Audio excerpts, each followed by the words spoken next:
The session will start in about 2 minutes. Please ensure your device and connection are well in preparation for better experience.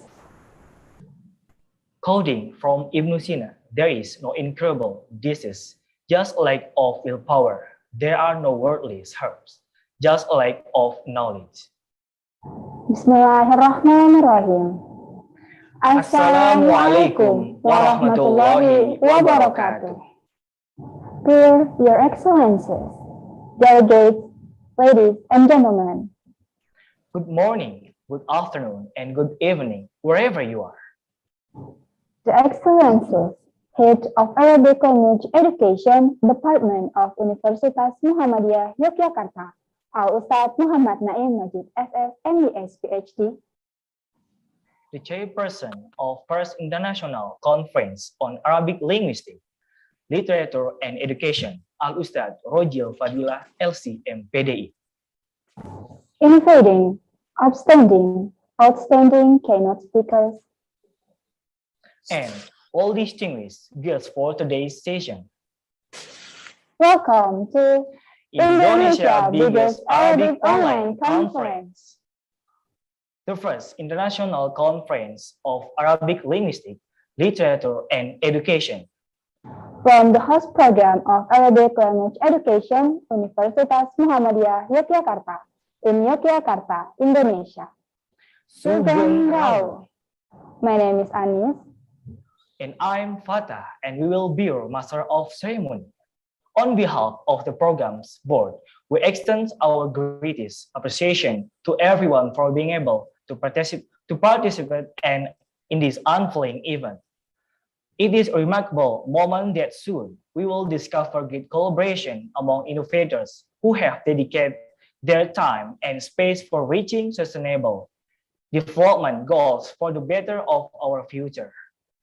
We have defied all the odds despite surging pandemic and still be present, take a part, and regret not to be able to welcome you directly to Indonesia, especially in this alluring admirable city of Yogyakarta. So, as a Yogyakarta resident, ourselves as Javanese, allow us to extend our welcome greeting. Yogyakarta is a special province within one of Indonesia, 33 provinces, and is the famous cultural concourse of Indonesia and home to majestic temples and places. Indonesia was known for with the slogan of Jogja, the never-ending Asia, for its endless epochs, and today it is also renowned as Jogja Istimewa, meaning wonderful Jogja, a tagline that elaborates its spatial values. International Conference on Arabic Linguistics, Literature, and Education, an international conference organized by the Arabic Language Education Department, Universitas Muhammadiyah Yogyakarta. This event is expected to allow academics, scientists, practitioners, experts, observers, teachers, lecturers, language research, and any stakeholder around the world to exchange ideas or highlight innovation. In our first international conference, we will uncover the latest and most advanced of innovation in First, studies on Arabic language and literature. 2. ICT-based foreign language teaching and learning. 3. Linguistic studies. 4. Foreign language acquisition. 5. Intercultural communication, cultural awareness. 6. Interpreting and translator. toward achieving sustainable development goals. For today's agenda, we will have greeting, singing national anthem of Indonesia, Indonesia Raya, followed by Muhammadiyah Organization Anthem, Tang Surya. Al-Quran recitation. Welcome speech from the head of Arabic Language Education Department. Welcome speech from the head of local, first Icalled 2022. Plenary session, first Icalled 2022. First speaker from Professor Justin Cole, Professor of Arabic at University of Wisconsin-Madison, USA. Parallel session. Second speaker, Professor Ignacio Gutierrez de Terán Gomez Benita, Head of Arabic and Islamic Studies, Department, Faculty of Humanities, Universitas Autónoma de Madrid, UAM, Spain. Oral session. Closing. For time efficiency, let us start our event by a recitation of Holy Quran. Assalamualaikum warahmatullahi wabarakatuh. A'udzu billahi minasy syaithanir rajim.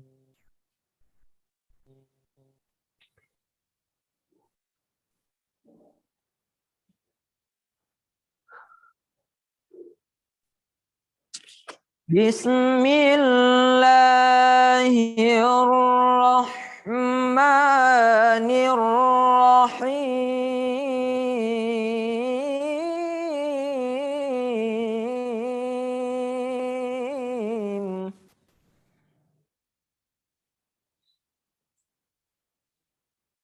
Iqra bismi rabbikal ladzi khalaq khalaqal insana min 'alaq.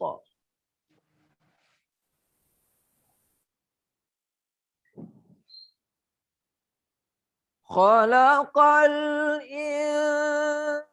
insana min 'alaqin iqra wa rabbukal akramul ladzi 'allama bil qalam.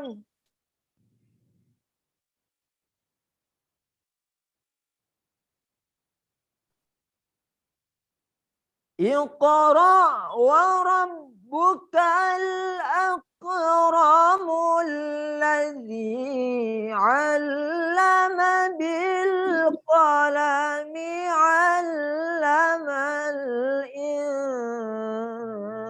insana ma lam ya'lam. Alladzi 'allama bil qalami 'allamal insana ma lam ya'lam. Sadaqallahul azim.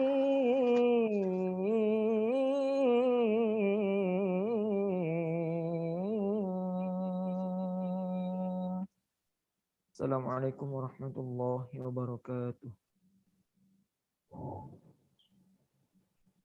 A helpless recitation. Thanks for reading it for us. Please rise for National Anthem of Indonesia, Indonesia Raya, followed by Muhammadiyah Organization Anthem, Mars Muhammadiyah.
Thank you. Please be seated. Ladies and gentlemen, please welcome. Welcome and speech from the Honorable of the Head of Arabic Language Education Department, Al Ustad Muhammad Naim Najib, SS, MES, PhD. Oh, the time is yours.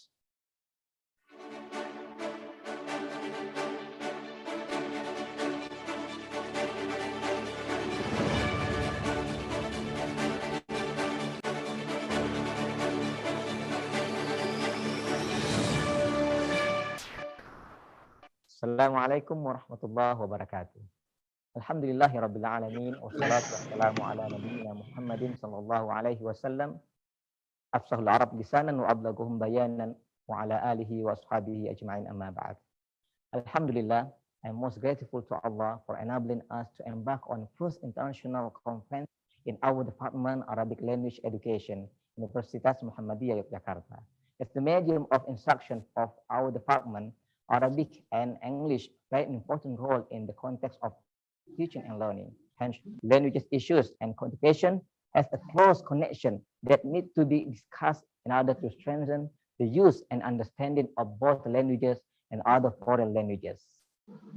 The primary objective of this international conference, as namely Icalled, is to provide for scholars, researchers, and intellectuals from different parts of the world to further their discussion on the Arabic language, linguistics, literature, and education in this digital era. It is hoped that the participants' insightful contribution to these themes will highlight the contemporary trend taking place in the development of sciences and technology today.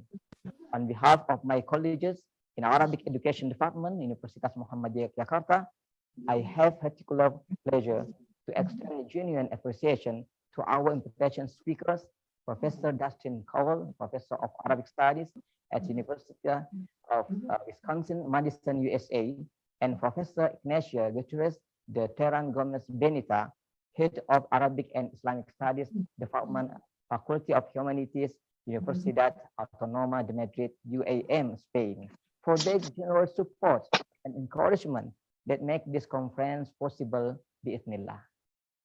Members of the organizing committee and supporting staff of University Muhammadiyah Jakarta deserve abundant thanks for their tireless effort that makes this conference a successful and attractive. Special thanks and gratitude go to the delegates and participants whose contribution and expected lively deliberation will hopefully make this scholarly gathering a remarkable success. فهذا الجهد الذي قام به أساتذة قسم تعليم اللغة العربية بجامعة محمدية جاكرتا لن يكون له وجود إلا بمساعدة من إدارة هذه الجامعة ولا سيما الأستاذ بروفيسور المهندس بناwan بوديانتو مدير جامعة محمدية جاكرتا والأستاذ بروفيسور الدكتور المهندس سوكانتا نائب مدير الجامعة لشؤون البحوث والأكاديمية والشكر موصول لكل من أسهم بكل مباشر في إخراج هذا السفر العلمي القيم. سائلين الله تعالى أن يوفقنا لما يحبه ويرضاه ويسدد خطانا نحو حكمة لغة القرآن الكريم وعلومها المفيدة التي نتشرف أن نكون في خدمة دراستها ونشرها بين المسلمين ولجميع الأمة. وأخير دعوانا أن الحمد لله رب العالمين. السلام عليكم ورحمة الله وبركاته.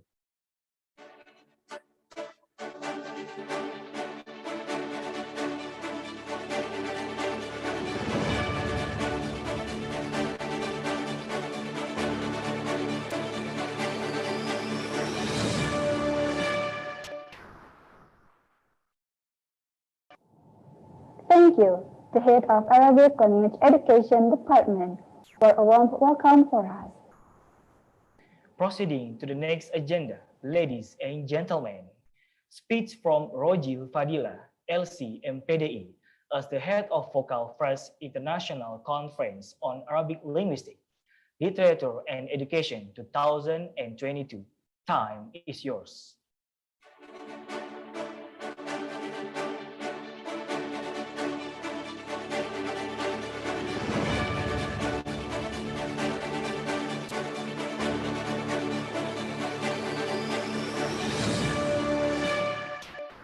Bismillahirrahmanirrahim.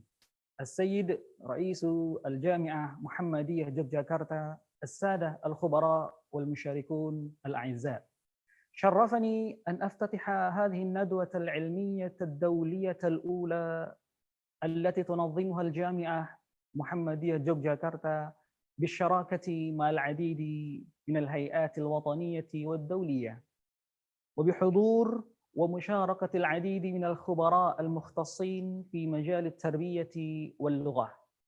وهي مناسبة لأحيي هذه الجامعة على جهودها الدؤوبة في تعميق البحث وتوفير الاستشارة والخبرة وتتبع ورصد التجارب الوطنية والدولية في مجال التربية واللغة. كما أهنئهم على حسن اختيار هذا الموضوع Optimizing Global Benefit for Future Well-being، طبعا لأنه يقع في صلب اهتمام الدولة والوزارة والمنظمات والهيئات المختصة، وخاصة في مثل هذه الظروف التي تحتاج العالم بفعل بانتشار وباء كوفيد-19 وما خلفه من تداعيات اجتماعية وسياسية واقتصادية وخاصة التربوية. ولم تكن منظومة التربية واللغة ببعيدة عن ذلك، وهو ما رصدته الدولة والوزارة والمنظمة والهيئات المختصة بتقييم وتتبع التطورات والاختلافات التي أحدثته هذه الجائحة، وعلى رأسها الوزارة التعليمية التربوية، مع بذل كل الجهود لإيجاد الحلول الممكنة للتخفيف من هذه الآثار، ومنها اعتماد أنماط تعلم بديلة باعتماد تكنولوجيا الإعلام والاتصال. كما أشكر اللجنة التنظيمية على دعوتها الكريمة للمشاركة في افتتاح أشغال هذه الندوة العلمية، والتي إن شاء الله بإذن الله تعالى ستكون مناسبة لإبراز جهود الجامعة في مجال ضمان التربية والتخفيف من ضياعها، وكذلك مناسبة أيضا لهذه الفرصة لعرض وتبادل التجارب والخبرات الدولية في هذا المجال، مما يمكن من تطوير قدرات وخبرات الفاعلين في الرفع في جودة ونجاعة المنظومة التربوية واللغوية.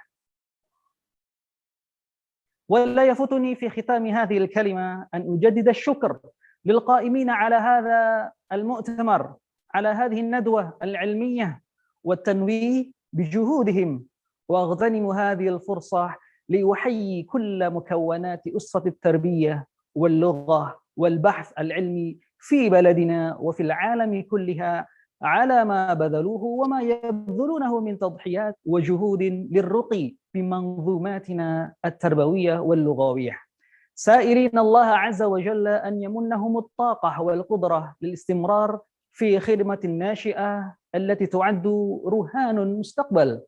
وسنكون بمشيئة الله تعالى سعيدين بأن نستفيد من مخرجات وتوصيات هذه الندوة العلمية. وصلى الله على نبينا وعلى آله وصحبه وسلم وبارك وسلم، والحمد لله رب العالمين، والسلام عليكم ورحمة الله وبركاته.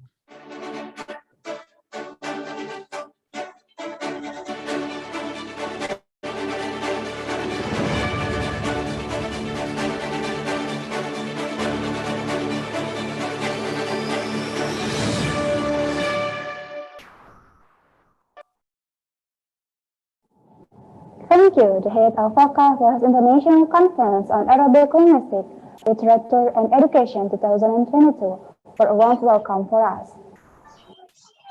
Proceeding to the next session that we have been waiting for, parallel session.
been staying at the hotel. It's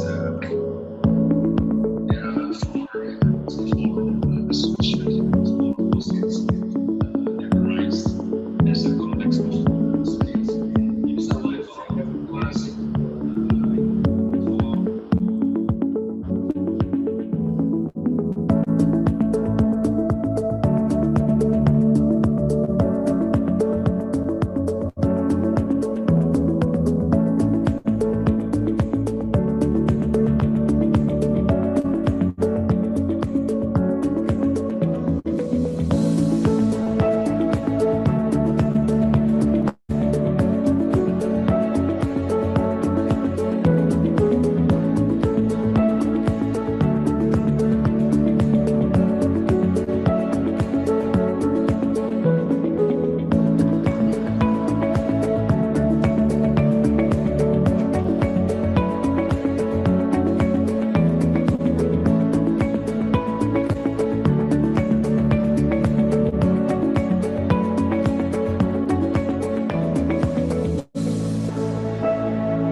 Masukin aku.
Atau mungkin karena musiknya terlalu keras.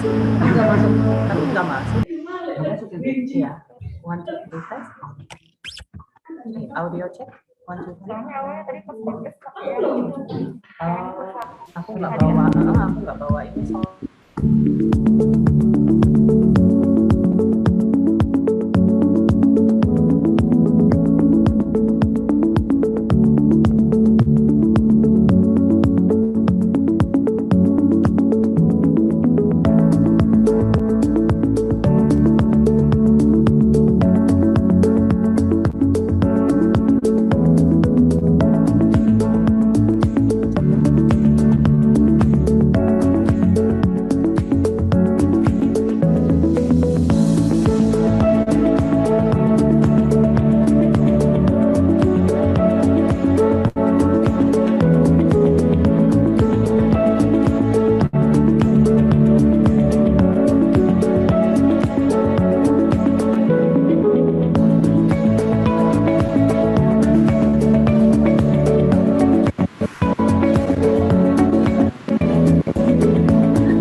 Langsung ke rumah aja boleh.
Cabik-cabik aja silakan. Kalau tidak jarang dekat.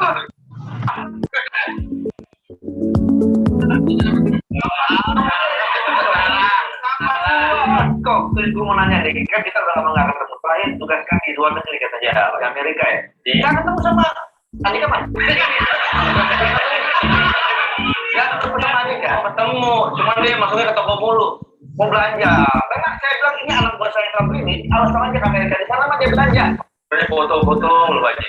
Sorry, ini bukan belanja.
nggak punya laptop.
teman-teman belajar di Pendidikan Bahasa Arab Universitas Muhammadiyah Yogyakarta, belajar bersama dosen-dosen muda yang kredibel di bidangnya.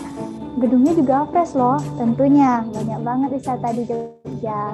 Hai kaum milenial, saya para Mudita Nugroho mengajak adik-adik semua untuk bergabung bersama kami menjadi keluarga besar Kampus Muda Milenial, khususnya di program studi Bahasa Arab. See you! Halo, sahlan. Ismi Sakani Budiati mengajak kepada adik-adik sekalian masuk ke Prodi Pendidikan Bahasa Arab, Fakultas Pendidikan Bahasa di Universitas Muhammadiyah Yogyakarta. Marhaban, ismi Khitaf Fatona, jitu min Lampung. Bahasa Arab adalah bahasa yang harus dipelajari dan bahasa Arab adalah bahasa internasional. Idzan hayya nata'allamul lughatil arabiyyah. Halo teman-teman, pasti pada lagi bingung ya mau daftar kuliah di mana. Terus bingung mau jadi guru bahasa Arab yang unggul dan islami. Nah, teman-teman bisa daftar nih di Universitas Muhammadiyah Yogyakarta, khususnya di keluarga besar Prodi Pendidikan Bahasa Arab. Ingin jadi guru bahasa Arab? Tahu ingin jadi penerjemah bahasa Arab? Tapi bingung mau pilih jurusan apa? Kuliah di PBA UMY aja.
Nah, teman-teman bisa daftar nih.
Kenapa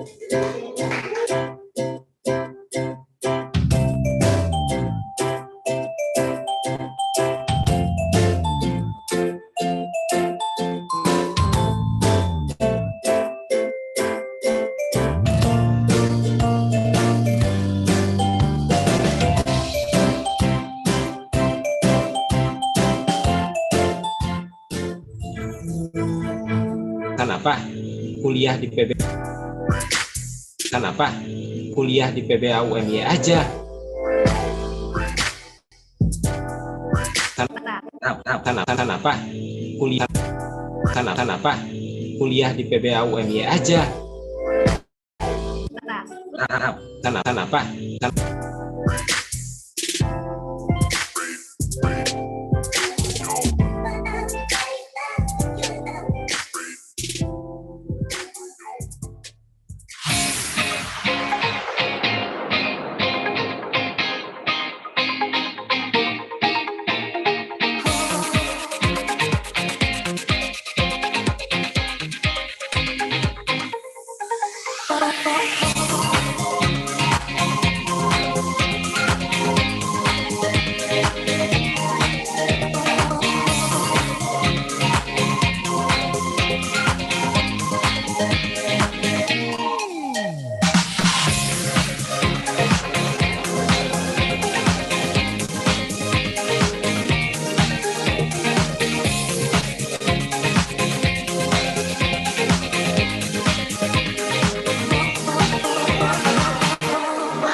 Udah lama dah.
Ya ternyata sama.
Dihalang-halangi kan itu hari-hari.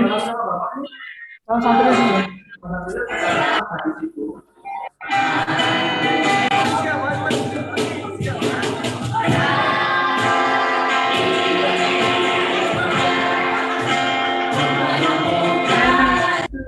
Kiainya itu kayaknya punya bakat kultural, kuat kayaknya. Prabowo aja ke situ Di bawahnya.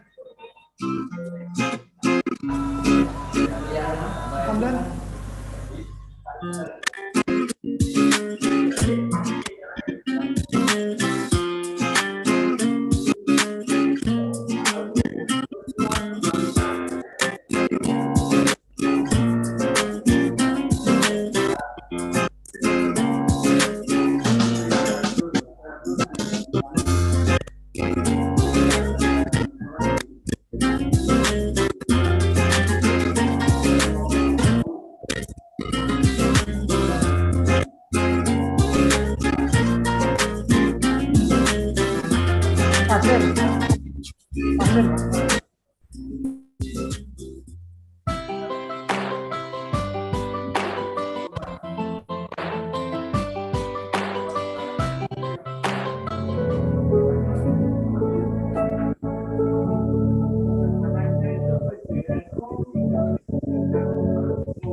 Udah jadi host lagi ya.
Saya belum tahu kok.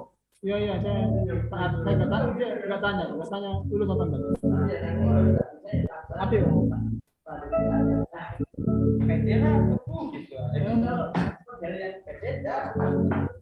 masalahnya kalau nggak terima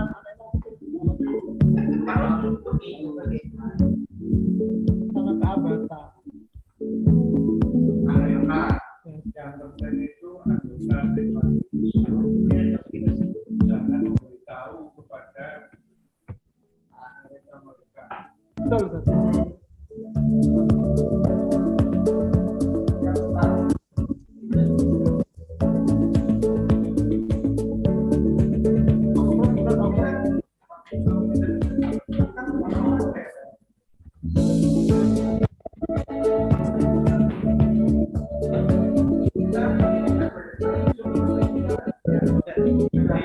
Jangan sama dia.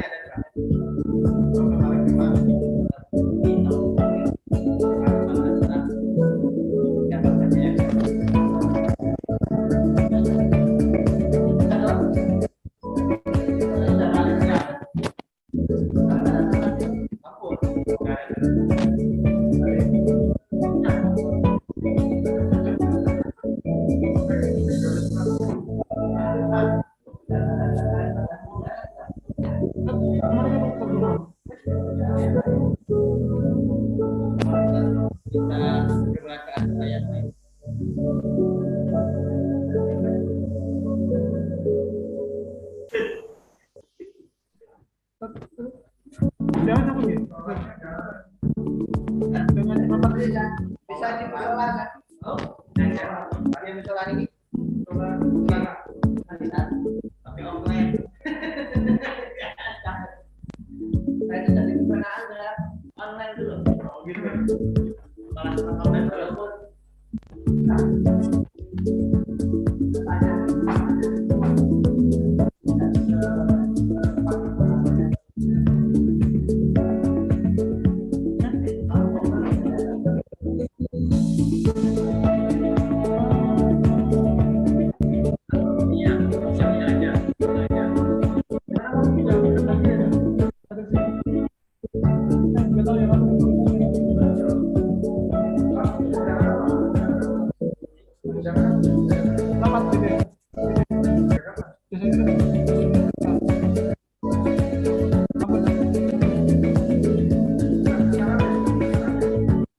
panitia 12. Oke.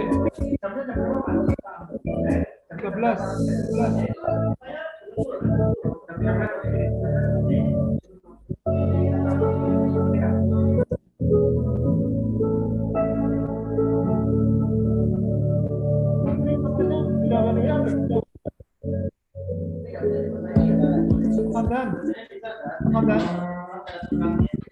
Hamdan, antri teleponnya apa di WA? Oh sudah ada. Ada. Kan saya salah kirim. Saya nggak masuk dana. Saya nggak masuk dana. Nah, itu panitia pembangunan.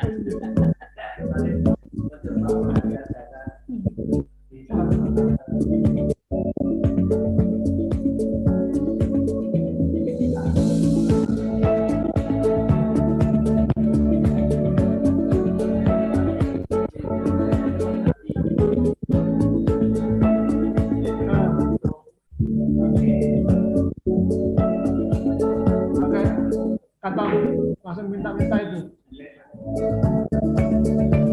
Ada.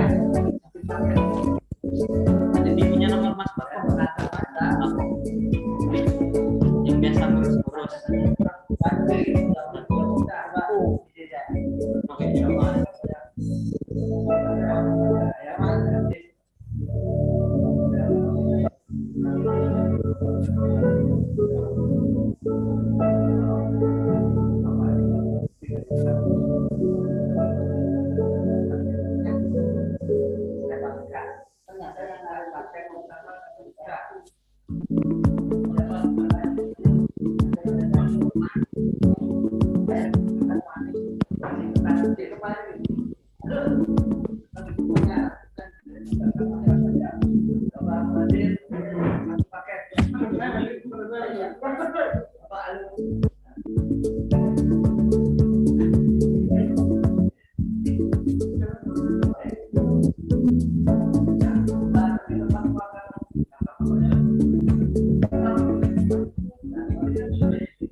masuk ya Ustaz ya.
Ini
apa yang bulpong nggak bareng?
Belajar di Pendidikan Bahasa Arab Universitas Muhammad Jakarta.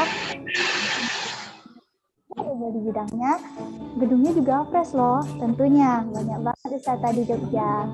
Kaum milenial, saya para Muditari Nugroho mengajak adik-adik semua untuk bergabung bersama kami menjadi kampus muda mendunia, khususnya di program studi bahasa Arab.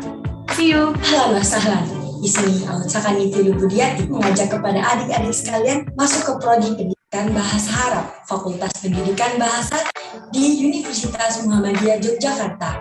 Marhaban, ismi Khitaf Fatona, jitu min Lampung. Bahasa Arab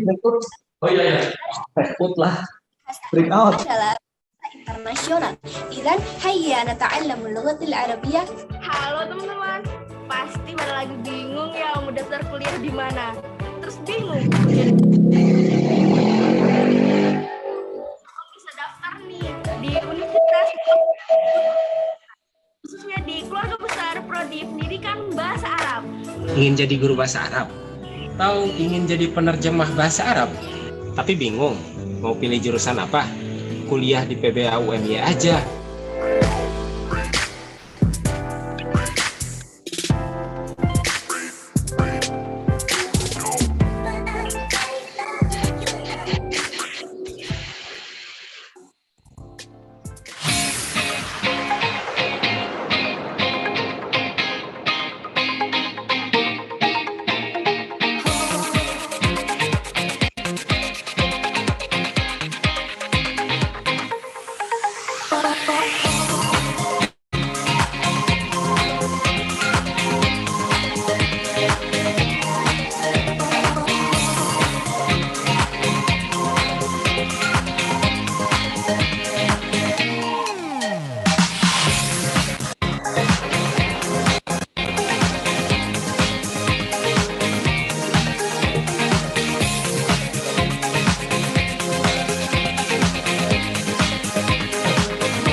Proceeding to the next agenda.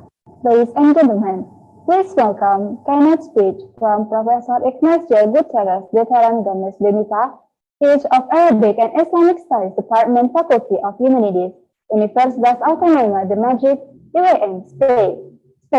The time is yours.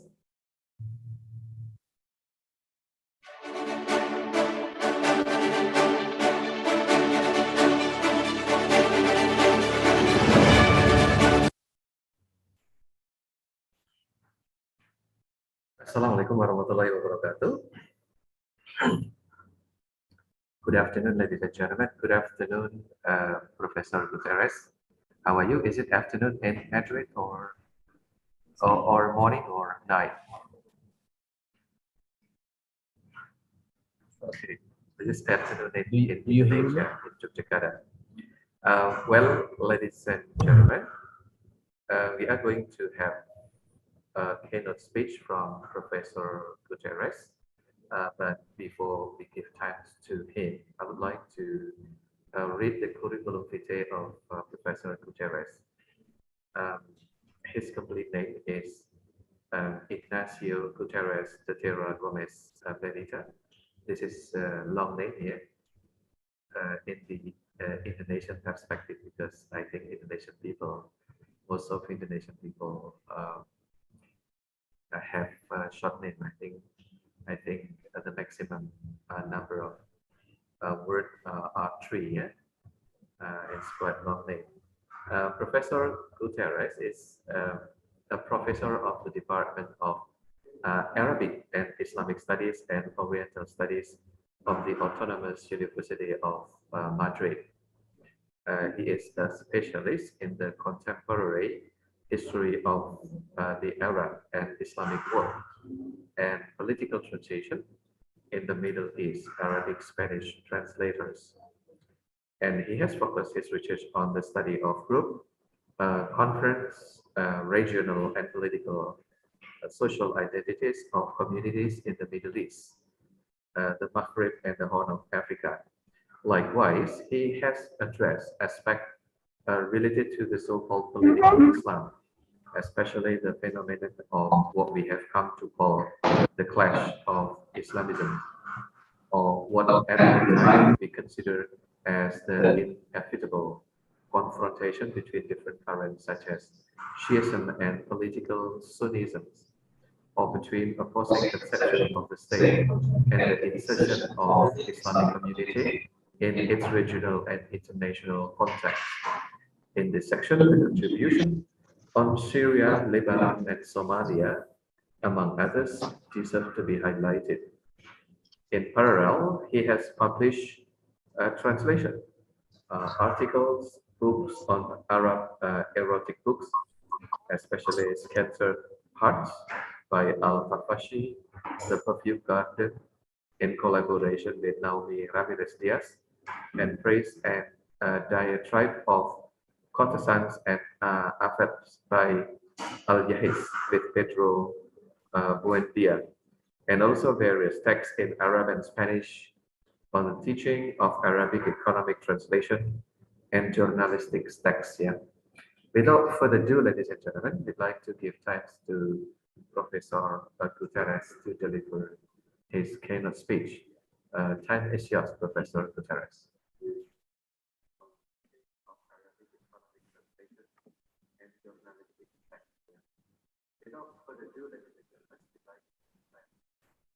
Oh, good morning from Madrid. I don't know whether you hear me.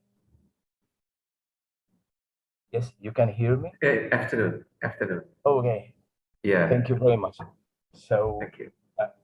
Well, first of all, I think I have 1 hour to give my speech. I will try to be as related to time as I can. First of all, I want to say selamat siang semuanya. Terima kasih.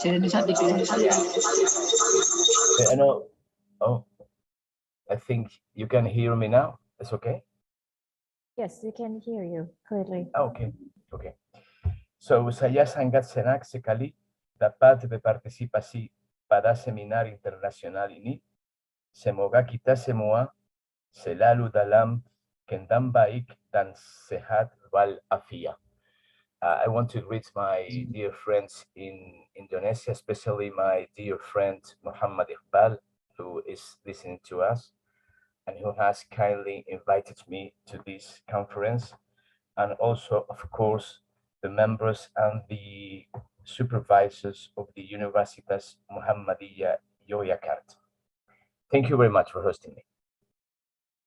Well, I have been kindly requested to give a speech about the topic of Arabic linguistics and literature in the digital era. As far as I know, Professor Dustin Cowell from the University of Wisconsin has been addressing the particular issue of the Arabic language. So I will try to focus as much as I can on the subject of Arabic literature and some general and particular points related to the teaching and learning of Arabic language throughout the net and by digital means. First of all, I would like to apologize in advance for my poor English, as in fact, I had prepared myself for a lecture in Arabic, which is my first foreign language. But then it was noted to me by my dear hosts that it would be more convenient to do it in English. Here we go then. Before we tackle our specific issue, let me say something about the general meaning of what we understand under the level of digital learning, or the learning facilitated by technology that gives students some elements of control over time, place, path, and pace. We usually talk about three suitable approaches that can be applied as well to Arab culture learning in the digital era, as for instance, the contextual, the constructivist, and the behaviorist. Some people call it behavioral or behavioric. All of them with the particular techniques and strategies that may encourage self-taught and specific skills development through digital media platforms. As it is well known, the contextual teaching and learning, known as CTL, aims to involve active students in the learning process to discover the concepts they have achieved through knowledge and experience. Constructivist teaching is based on the belief that learning occurs as learners are actively involved in a process of meaning and knowledge construction as opposed to passively receiving information. Learners are, once again, the makers of meaning as they are called to construct their knowledge themselves through interactions with other people. The behaviorist approach, which is the third one I've been talking about, examines how motives are learned and how internal drives and external goals interact with learning to produce behavior. Stressed here by the combination of stimulus and rewards that make these students eager to go on learning, or in other words, a method of operant conditioning. All these approaches that have many things in common, as you may suppose, can be labeled below the general scope of both, or building opportunities for leadership and development and other meanings. So that is what I want to say. We can conclude regarding these points that one of the main figures and facets of digital teaching can be summarized as an student-centered approach rather than a teacher-centered one, in which teacher acts mainly as a facilitator, not the leader of the action. It's a very, very important point. Because of that, in this learning process, we can find a great emphasis on social and communication skills, as well as collaboration and exchange of ideas. The idea of debate is always present in this kind of approaches. Here, interactivity plays also a substantial role as self-knowledge and self-learning too.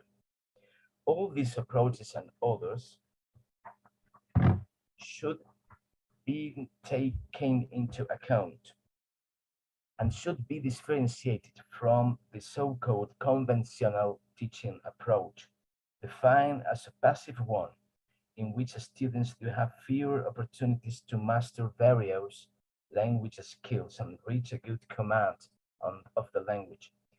This kind of non-active teaching, which is the traditionally one, of that is what I say, is related to the conventional teaching in the classroom, where innovative strategies advocating a student-centered approach, discovery, inquiry, and problem-solving learning are not always contemplated. Regarding this issue, let us say that digital education as a whole is not necessarily the panacea or a remedy for all ills and difficulties. And let's say also that traditional education in the classroom is not a problem itself. It can be as good as digital education. If we have a conception about bilateral relationship, and even if it is in a classroom, it can also be innovative, interactive, and not primarily dominated by the mastering of or overall proficiency of a teacher. What I want to say is digital education is good and is profitable, but it's not the solution for all our problems. And the education in a classroom can be as good as a digital era, or a digital meaning. That is what I want to stress. Of course, I'm here to advocate the digital use of learning and teaching. But let us say that I'm not against traditional focus of the traditional approach, if it is a good one, of course.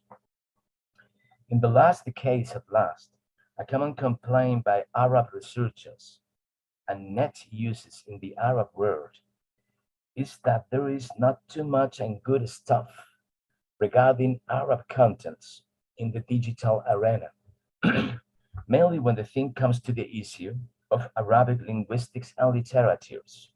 In fact, some Arab enterprises in this area have been motivated by the lack of resources of this kind and the conviction that something has to be made. Many a team has been created in recent times to address the shortage of online Arabic content and the lack of technical tools that account for the nuances of Arab language, its literature and sciences.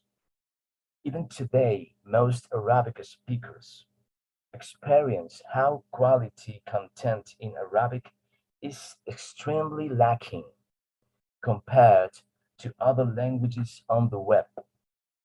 It is somehow striking as Arab speakers are the fourth major linguistic group of internet users, although this is not translated into actual context.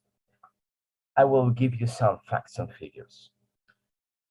The puzzling reality is that, according to various estimates, less than 1% of total global online content is in Arabic, and less than 0.2% of global digital content is hosted in the Middle East and North Africa. Although Arabic native speakers represent about 4.5% of the world's population. Statistics come worse if we notice that about a third of the region's population is under 15 and has been born in the digital era. Setting aside cultural, economic, and political reasons, we should note that internet access is constrained by the high cost of connectivity in a region marked by weak competition in telecom markets. With the exception of Gulf countries, where internet access is available to large segments of the population, in many countries of the Arab world, fewer than a quarter of households have access to high-speed internet. One of the explanations that are usually given to elucidate the reasons of this kind of stagnation is the nature of the Arabic language itself and the characteristics of the most popular applications, tools, and platforms that are used all over the world. No doubt that Arabic is a peculiar language with about 12 million words unrepeated. I'm talking about 12 million words in comparison with 100,000 in Russian, 100,050 in French, and 600,000 in English. We have in Arabic 16,000 roots that make it one of the best empowered languages in our present time. One word in Arabic can also have more than 100 derivations made by prefixes and suffixes, with each one carrying parts of the meaning. Many tech tools developed today cannot process these words to elicit the large amount of information contained in them. Failure to account for this complexity yields poorer results for searches done in Arabic on the web compared to other languages. The intricate composition of this rule system sets tough challenges to the enterprises and the companies that fabricate applications to Arab readers. It also poses difficulties to those particulars and institutions that intend to create specific tools like dictionaries, glossaries, or lists of meanings. These complications might explain why there has not been until recent times an e-reader that fully supports Arabic text, including the ability to alternate between right to left and left to right interfaces, since Arabic has a very specific characteristic, which is that Arabic is written from right to left, but its numbers are written from left to right. This is something very difficult to solve for some applications. I remember the controversy aroused some time ago among Arab customers with the barriers that Apple computers had to work with Arabic texts on a Mac, as Apple did not support Arabic language, and Microsoft Office for Mac was not built to work with right to left languages like Arabic, Farsi, Urdu, and so on.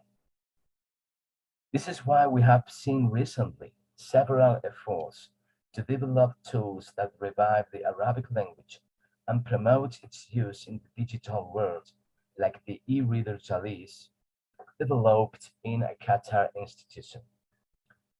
Another relevant facet is linked to the powerness of eloquence and rhetorics in Arabic language and literature, being the poetry one of its landmarks and one of its most remarkable signs of identity.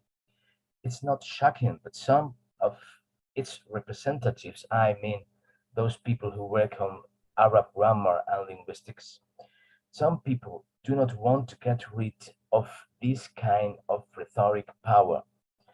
Arabic has in fact some peculiarities that contribute to its greatness, but may not pave the way to a pragmatic digital roadmap. The matter of al-abad, or those words that can mean one thing and its contrary in the same context, might be relevant to make clear what we want to say, and it's not an anecdotal issue. For instance, I think that many people here know Arabic, so they can understand what I'm going to say. We have a word in Arabic that is shaja. It's an expression usually denoting sadness, مثل أحزن أو الأسى, but can be just the contrary, as in this phrase. For example, شجاني خبر انتصاركم على أعدائنا. Okay, here shaja gives just the opposite meaning. Shaja meaning here is something that makes me happy. I am happy because I've heard that you have won or you have beaten your enemies. So this is a strange point, and of course it's not a major figure, but it gives us an idea of what I want to say. The same thing can be valid for the term sudfa, with sin, which means shatter or to cover or hide, and applies to both light and darkness. So sometimes I say sutfa with the meaning of light, and sometimes I say sutfa with the meaning of darkness. And the case of Mawla, which is well known and can refer to a servant and also to a lord. Of course, it would be easy to avoid this unpractical from the digital point of view, philologic grievances, but we should not ignore the rhetorical potential of Arabic as a whole. The best solution here would pass through the maxima of al-mansala bain al-mansalatayn, or the modus est in rebus, as our great Latin philosophers Horatius used to say, everything in proportion. So we can find a middle ground between the aesthetic peculiarities of Arabic and the needs of digital era. But the task is not easy, especially if we have to deal with the transcription of Arabic words in Latin characters, due in some cases to the lack of well-developed Arabic applications. It's not rare to find in social media platforms hybrid languages, including the use of Latin alphabets, numbers, or symbols to write Arabic, also known in some places as Arabici, Arabic written in Latin characters. This hybrid or invented language, with many foreign words, by the way,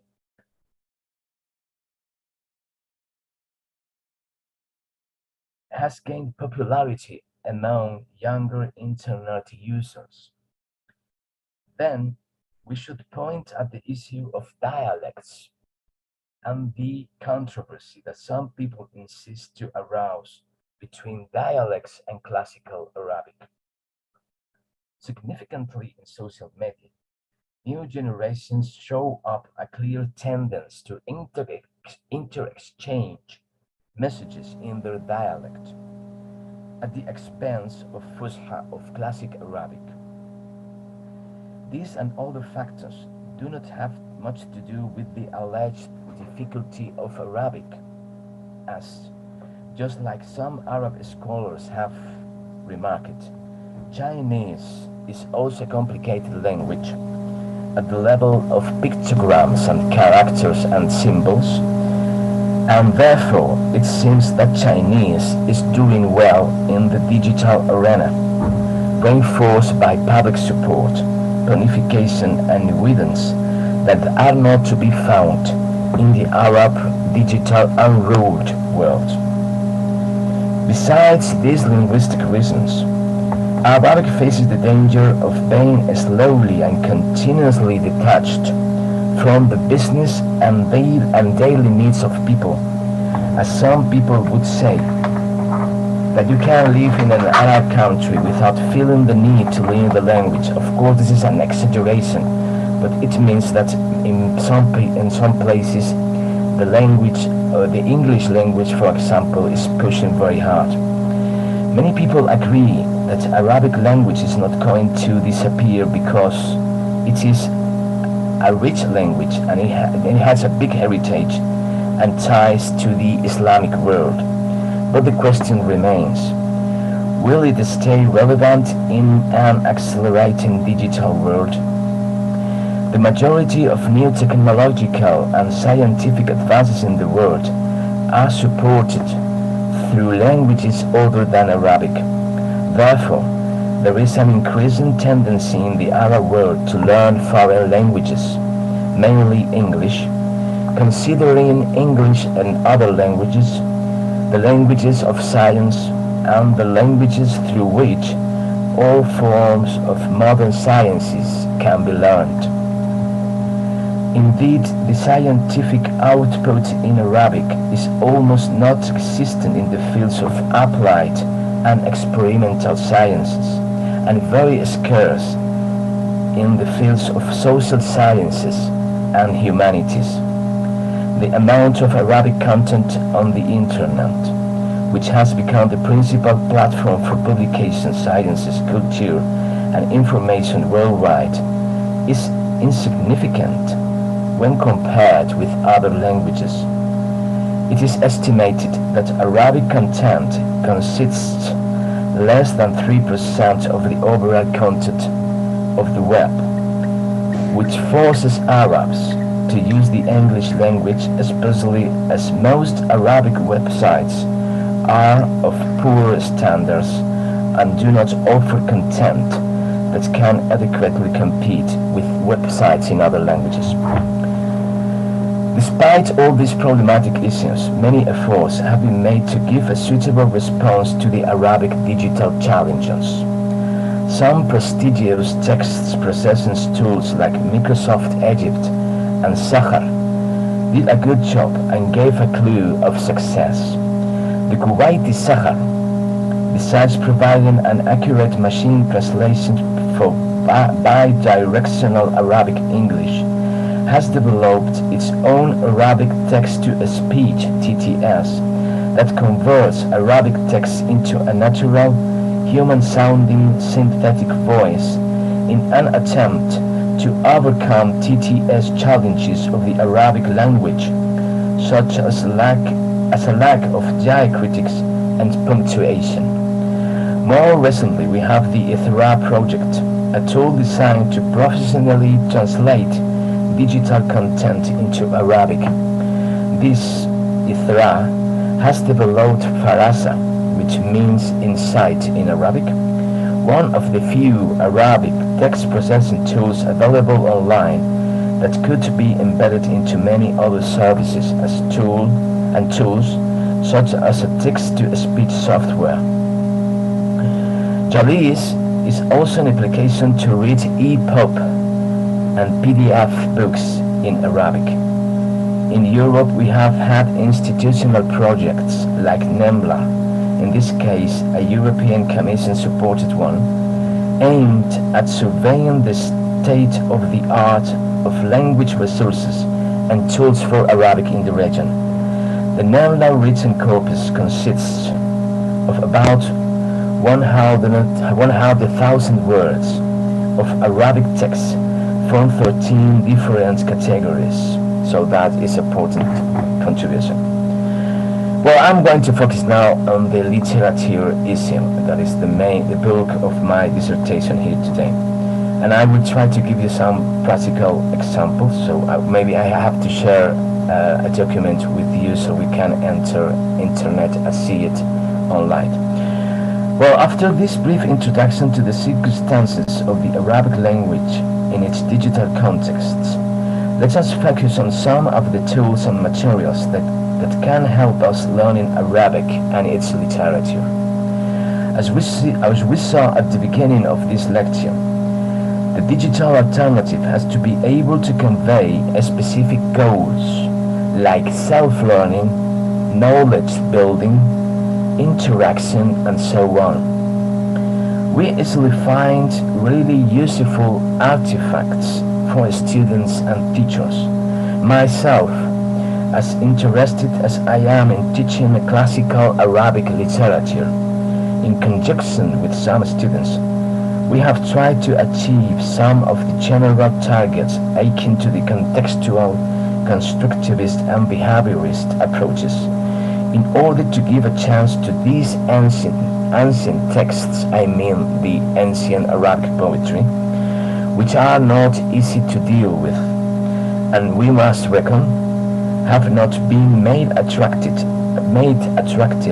in the traditional academic environment. If you don't mind, we can see together a clip or excerpt of a blog that was made to promote reading and translation of the Mu'allaqat, the famous 10 odes of the ancient Arabs, supposed to have been composed in the 6th century. So let me try to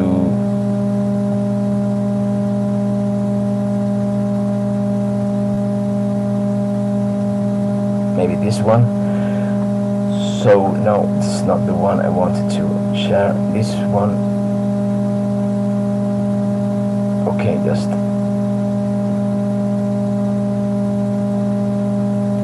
this one, I think. So let's enter this one.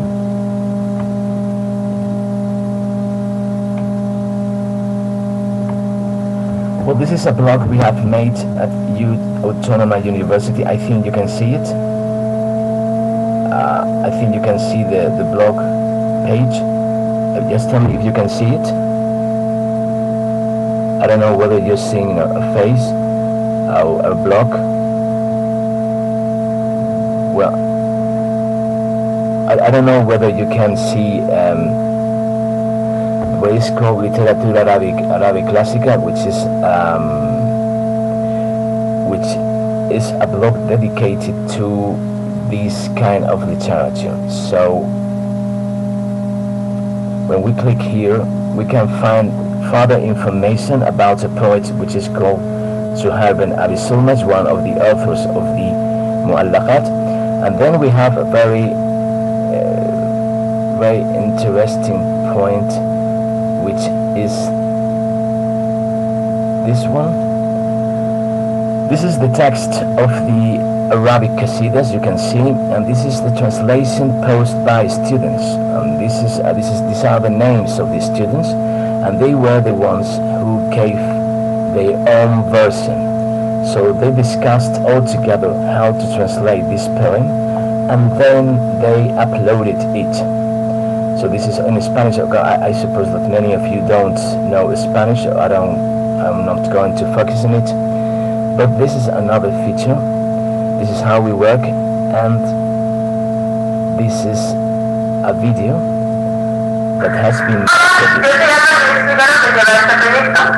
Okay, this one is a student called Alba. He's been studying with us, and this is what we wanted to do with the constructivist and behavioral approach, to let the students make their own page and their own blog and upload their own contents regarding these poems, which, as I said before, are not easy to deal with.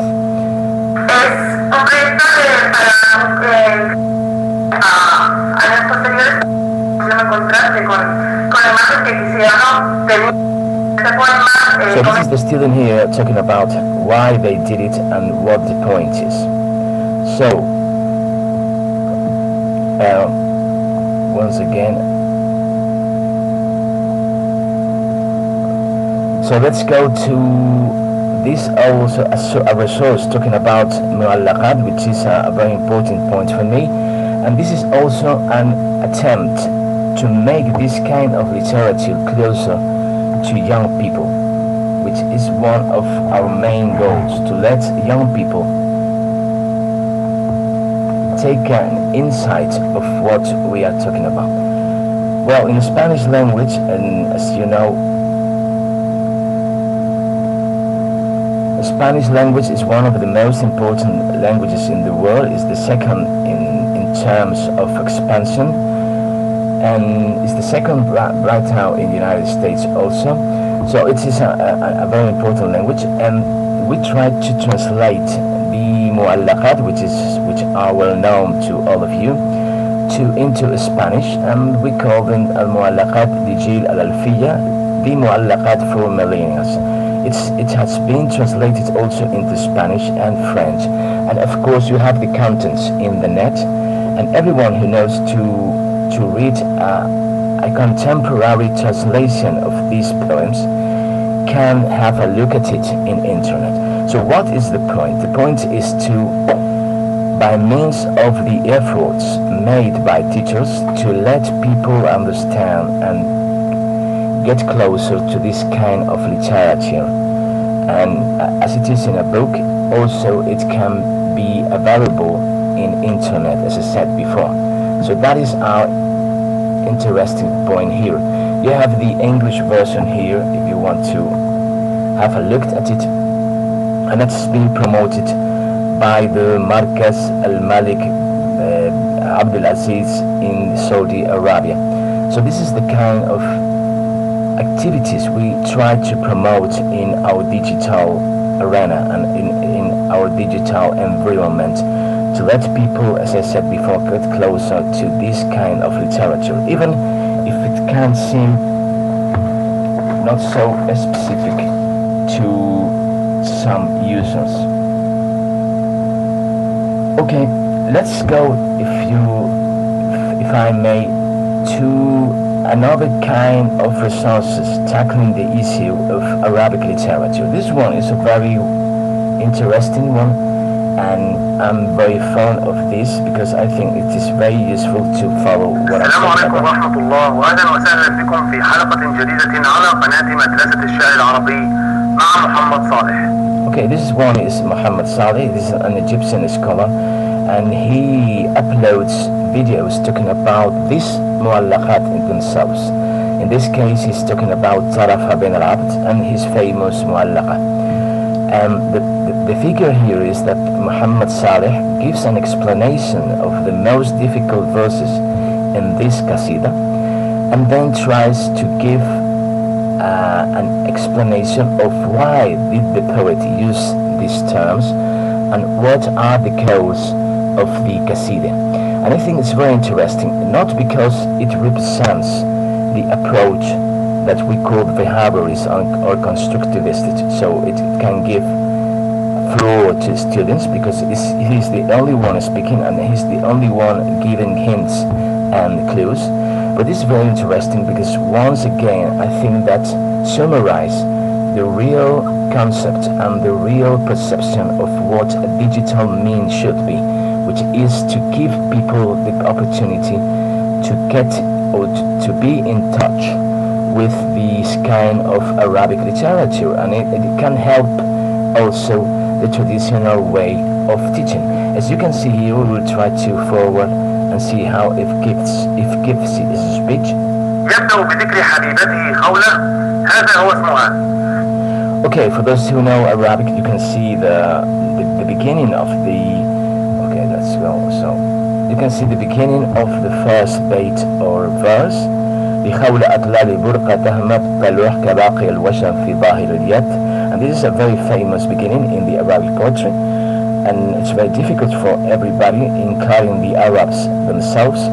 And this man Muhammad Salih tries to give us an explanation, a clear explanation, an easy one about what we are going to see. What we try to do in our university, focusing on contributions like this one, is to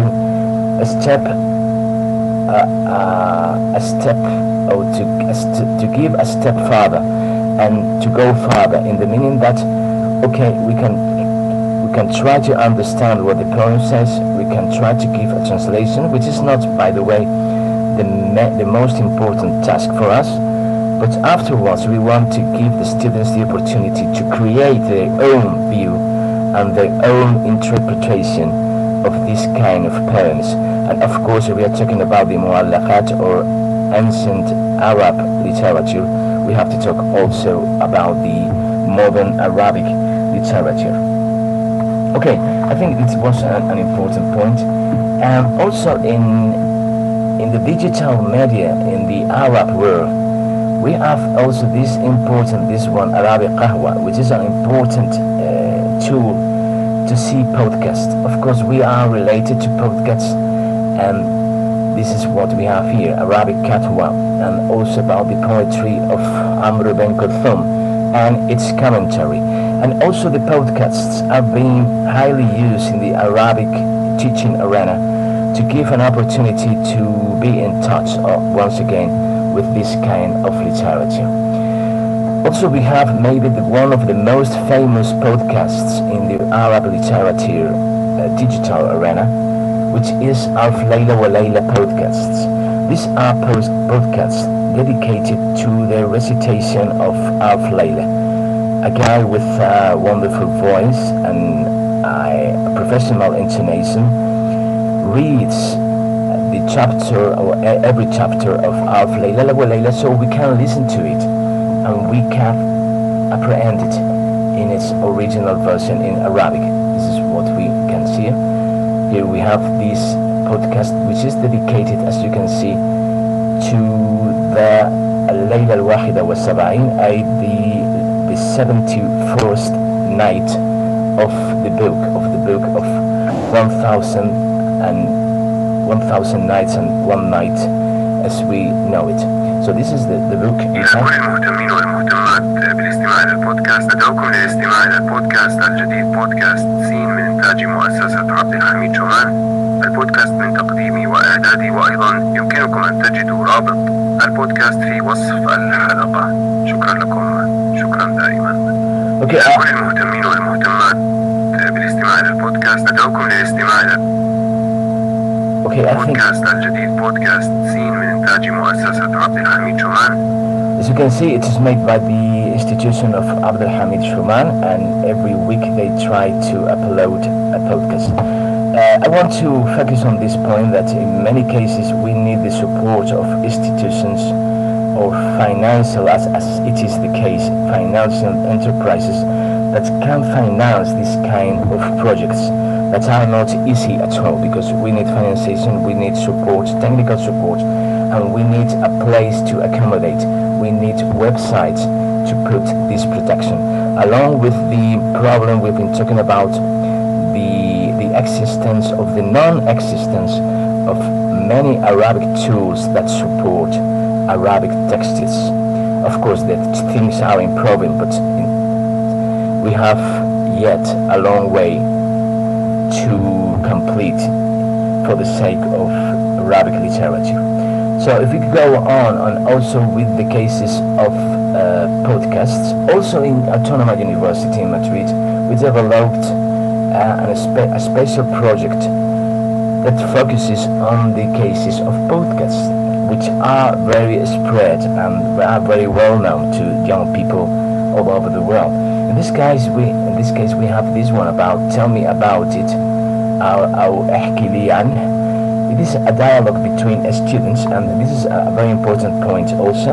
I want to stress it once again, that these podcasts and these contributions are made also by students, and this is a very important issue, how we can promote and how we can encourage students to get in touch with this kind of activities, not only receiving information and listening to a teacher who is talking to them, but also researching and trying to give clues and trying to give their own interpretations of what they are studying.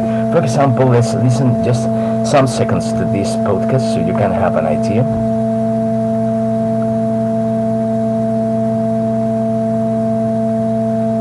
Okay, this is a podcast that is, as you can see, this is embedded in an institutional website.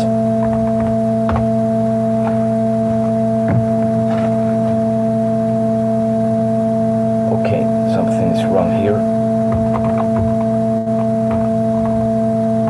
I think I was wrong with my code number. Now I think we are arriving. This is one of the problems we have, that these websites are not really available. If you and that happens also with another Arabic literature websites and tools that are not easily available for a current user. The podcast.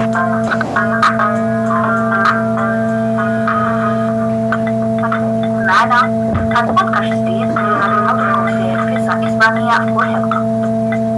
جلس معنا بالاستماع لجماعة قبل غالية غيرنا شوية زعما على حسب سمعنا وتقاليدنا.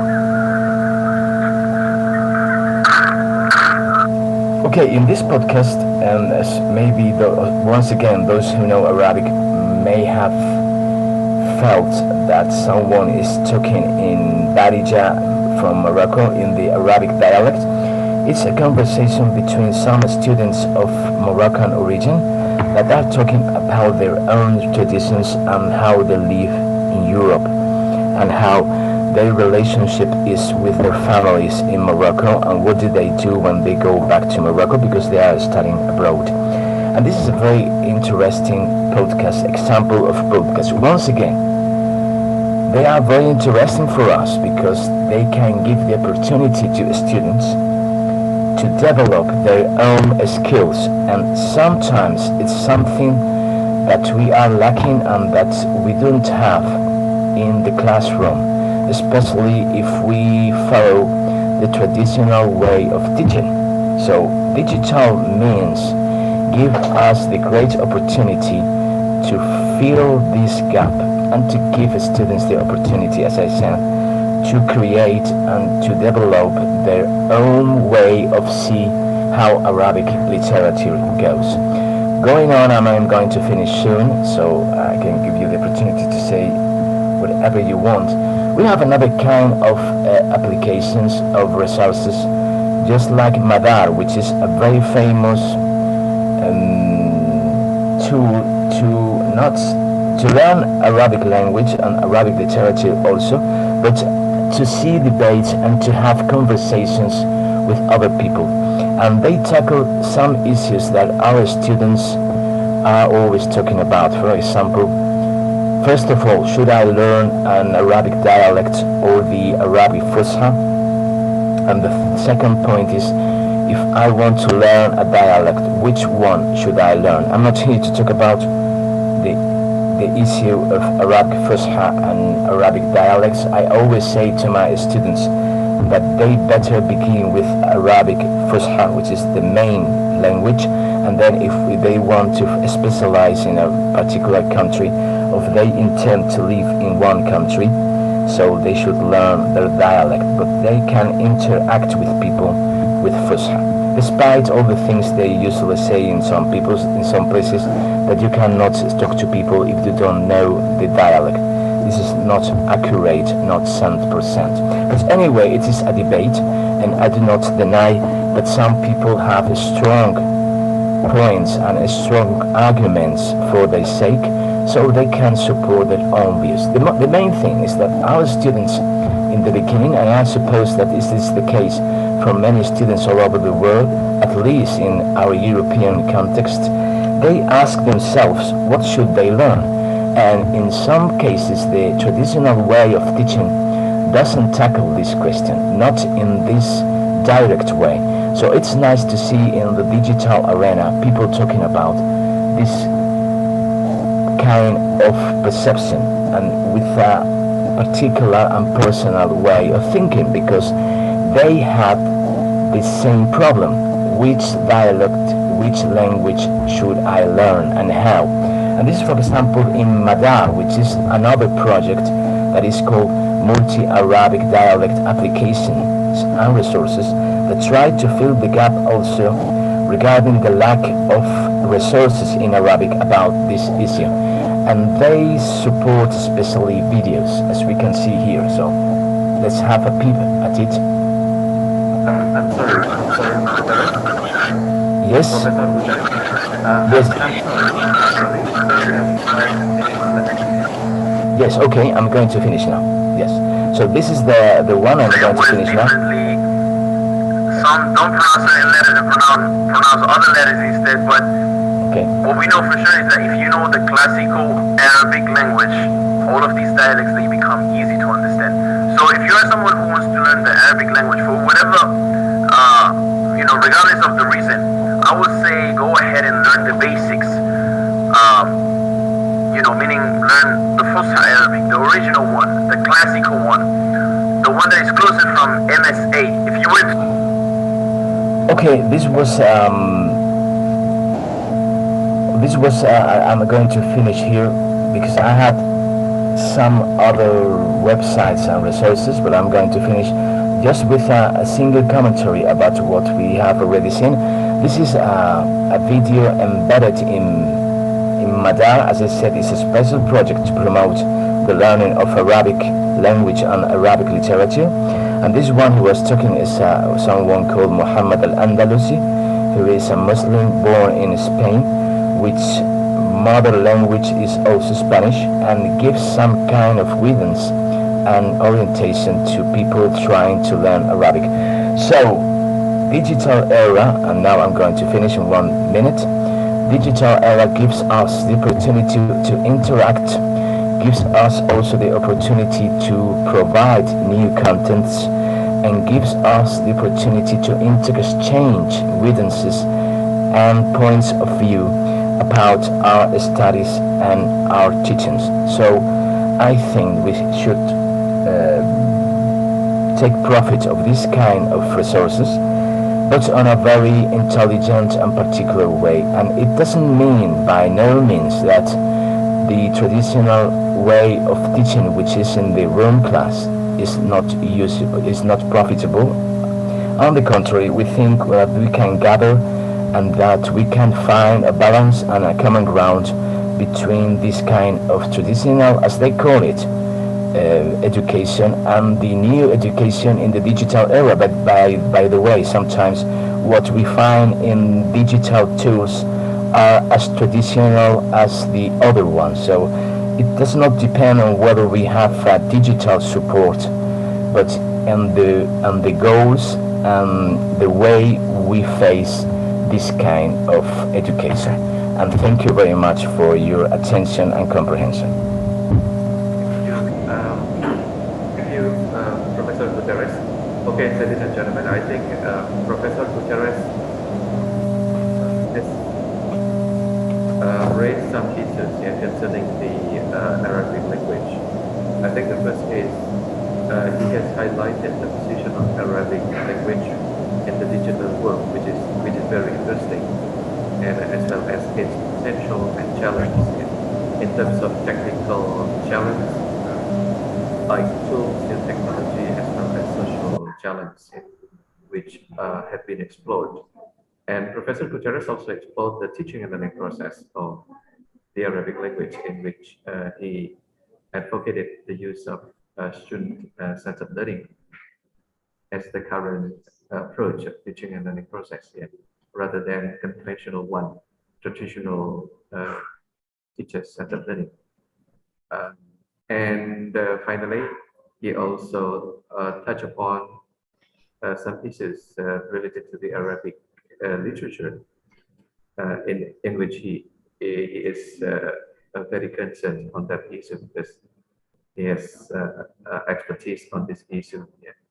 Thank you very much, Professor Gutierrez. I think your presentation is very beneficial for Indonesian, especially for Indonesian Arabic teachers, because this is the insight from the point of view as an expert in the Arabic literature. And I think what you have raised and discussed here, I think is very relevant also to the Indonesian situations of the teaching of Arabic here, especially in the universities here, for university students. Okay. Once again, thank you, Mr. Gutierrez, and once again, thank you very much. Okay, for your willingness here to be the keynote speaker. Hopefully that we can collaborate again next times here with you and as well as your university here, because I think we conduct this kind of seminar annually. So per year we conduct this workshop here, online workshop. Okay, thank you. Any other information from the committee? Yes, 5 minutes. Okay, we are going to give time for audience to ask questions. So would you like to come up with your video, and you can talk directly to Mr. Gutierrez, please.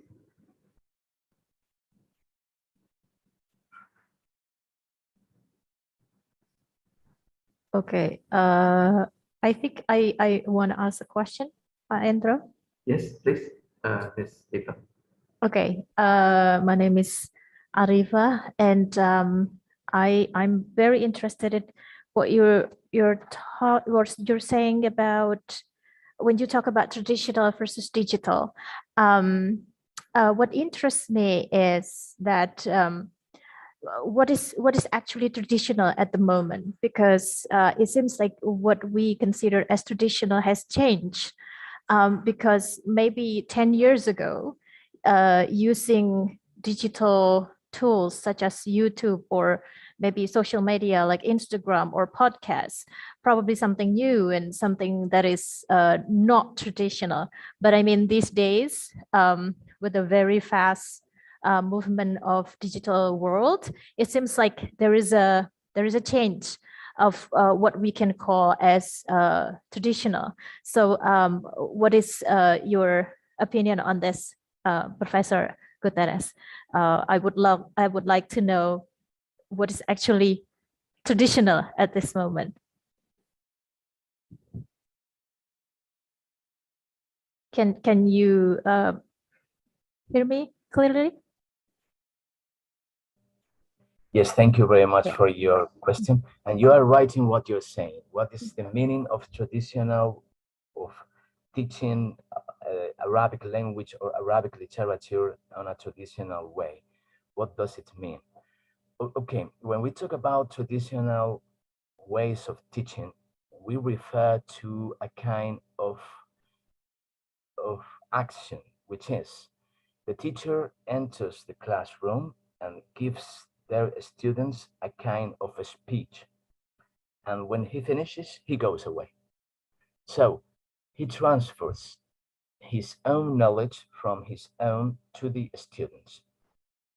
If we use digital means to promote this kind of interaction, it is also a traditional way of teaching.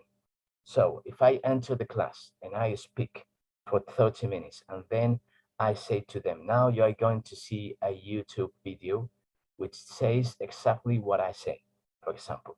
And they listen to it, and at 10 o'clock they leave and they go to another place.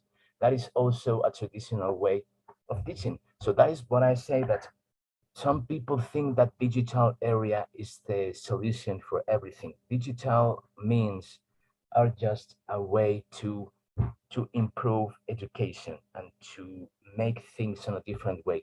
You can go to your classroom and give a very modern class, even if you only have a chalk and a board, or even if you only have a pencil and some papers.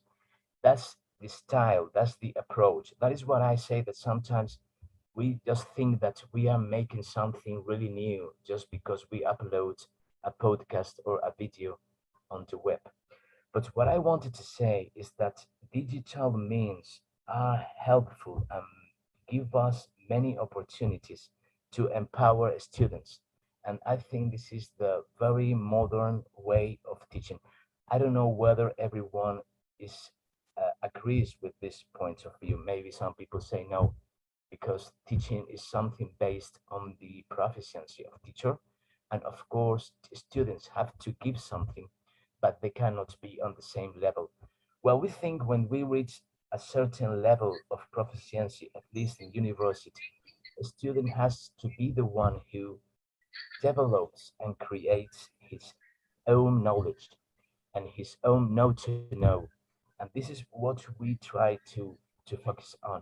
I'm not saying this is the only way of thinking, and it's not the only method, but it's one of the methods we want to say. Instead, and I always say to my students, when we start with the first lesson of the Mu'allaqat or the old Arab poetry, I just say to them, it is much easier to me to transfer what I know to you, because I just need to sit down and to give a speech of 50 minutes, and that's okay.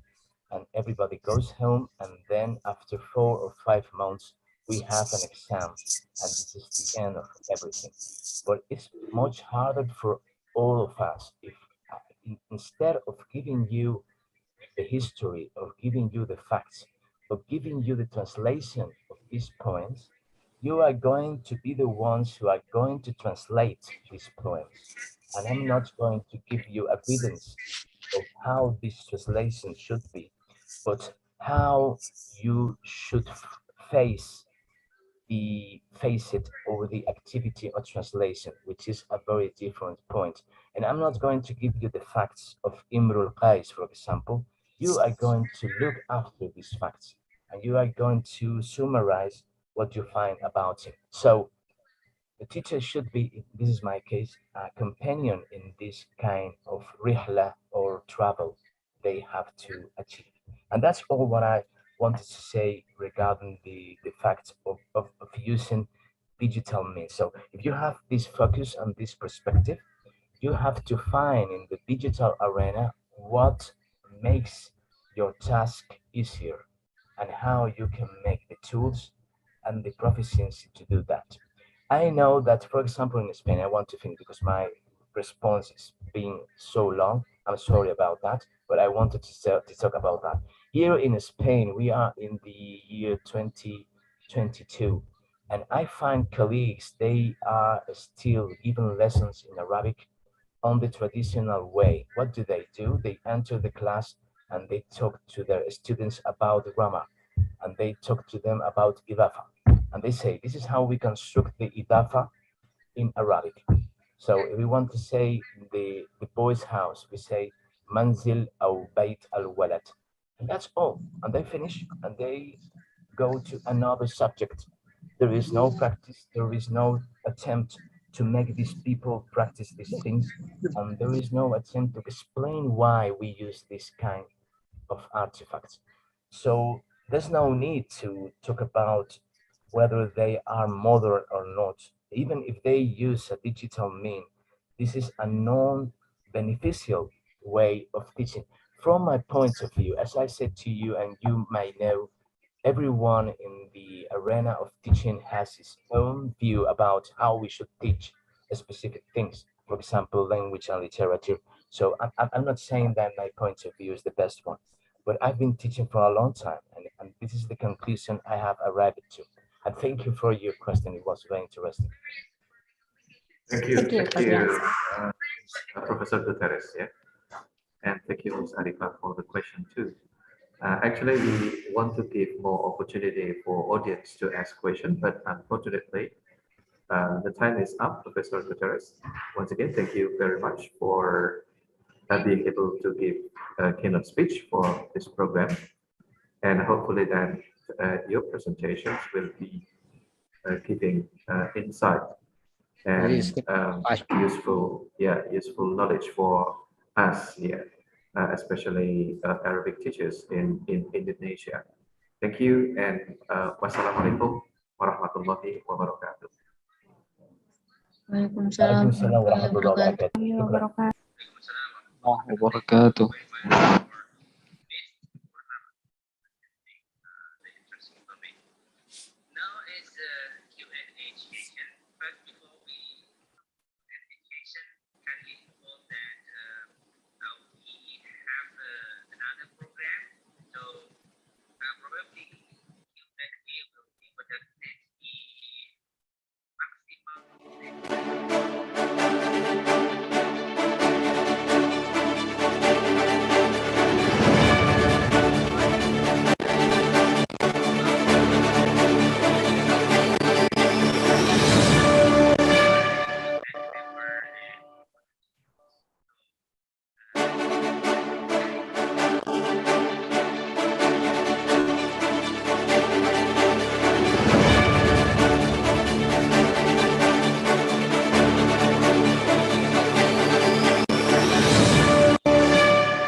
Thank you, Professor Ignacio Guterres, Veteran Gomez Benita, for your speech.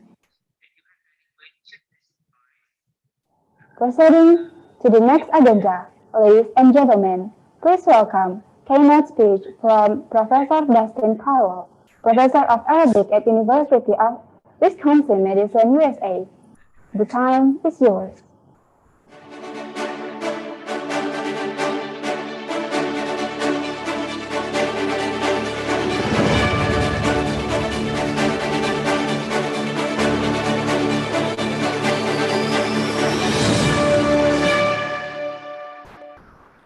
Okay.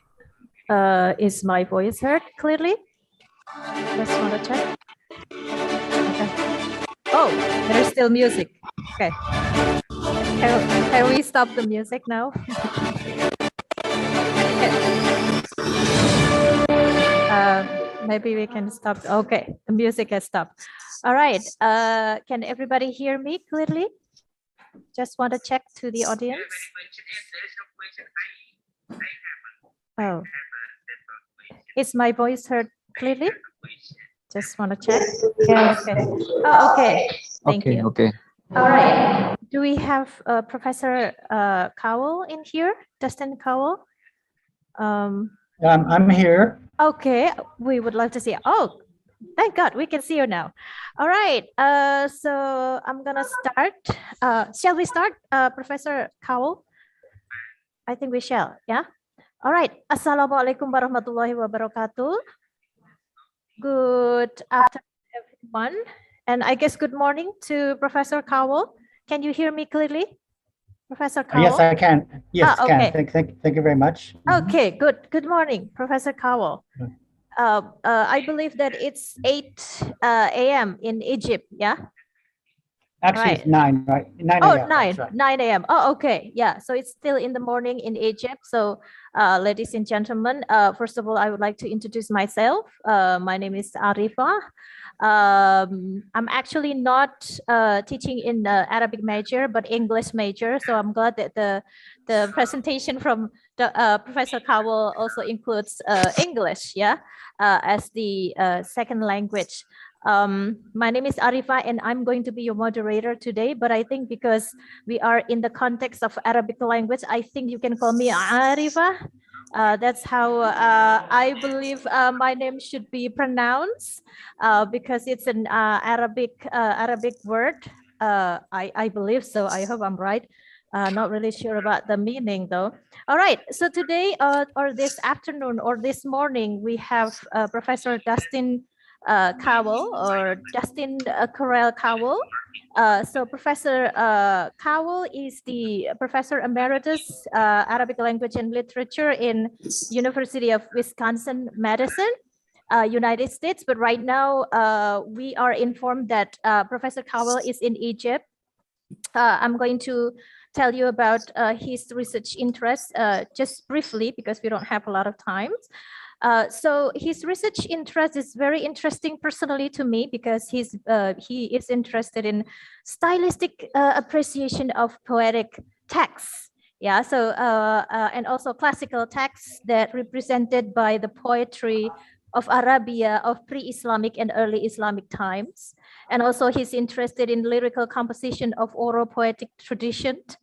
So very literature, and also his research interest is also pedagogical strategies effective in teaching modern standard Arabic to enable students to communicate orally and also in writing, and also the use of selected literary texts to enhance the power of word, and which I believe that is going to lead to his presentation today, which is entitled to Teaching English and Arabic as Second Languages, using a student-centered communicative approach, where he is going to talk about some methods, yeah, group work, approaches and principles. And I think without further ado, let's listen to Professor Cowell's presentation. So Professor Cowell, I will give the screen to you, please. Thank you. Okay. Can you hear me okay? Yes, we can hear you Fine. well. Okay. Yeah. Okay, that's fine. Assalamualaikum warahmatullahi wabarakatuh. Waalaikumsalam warahmatullahi wabarakatuh.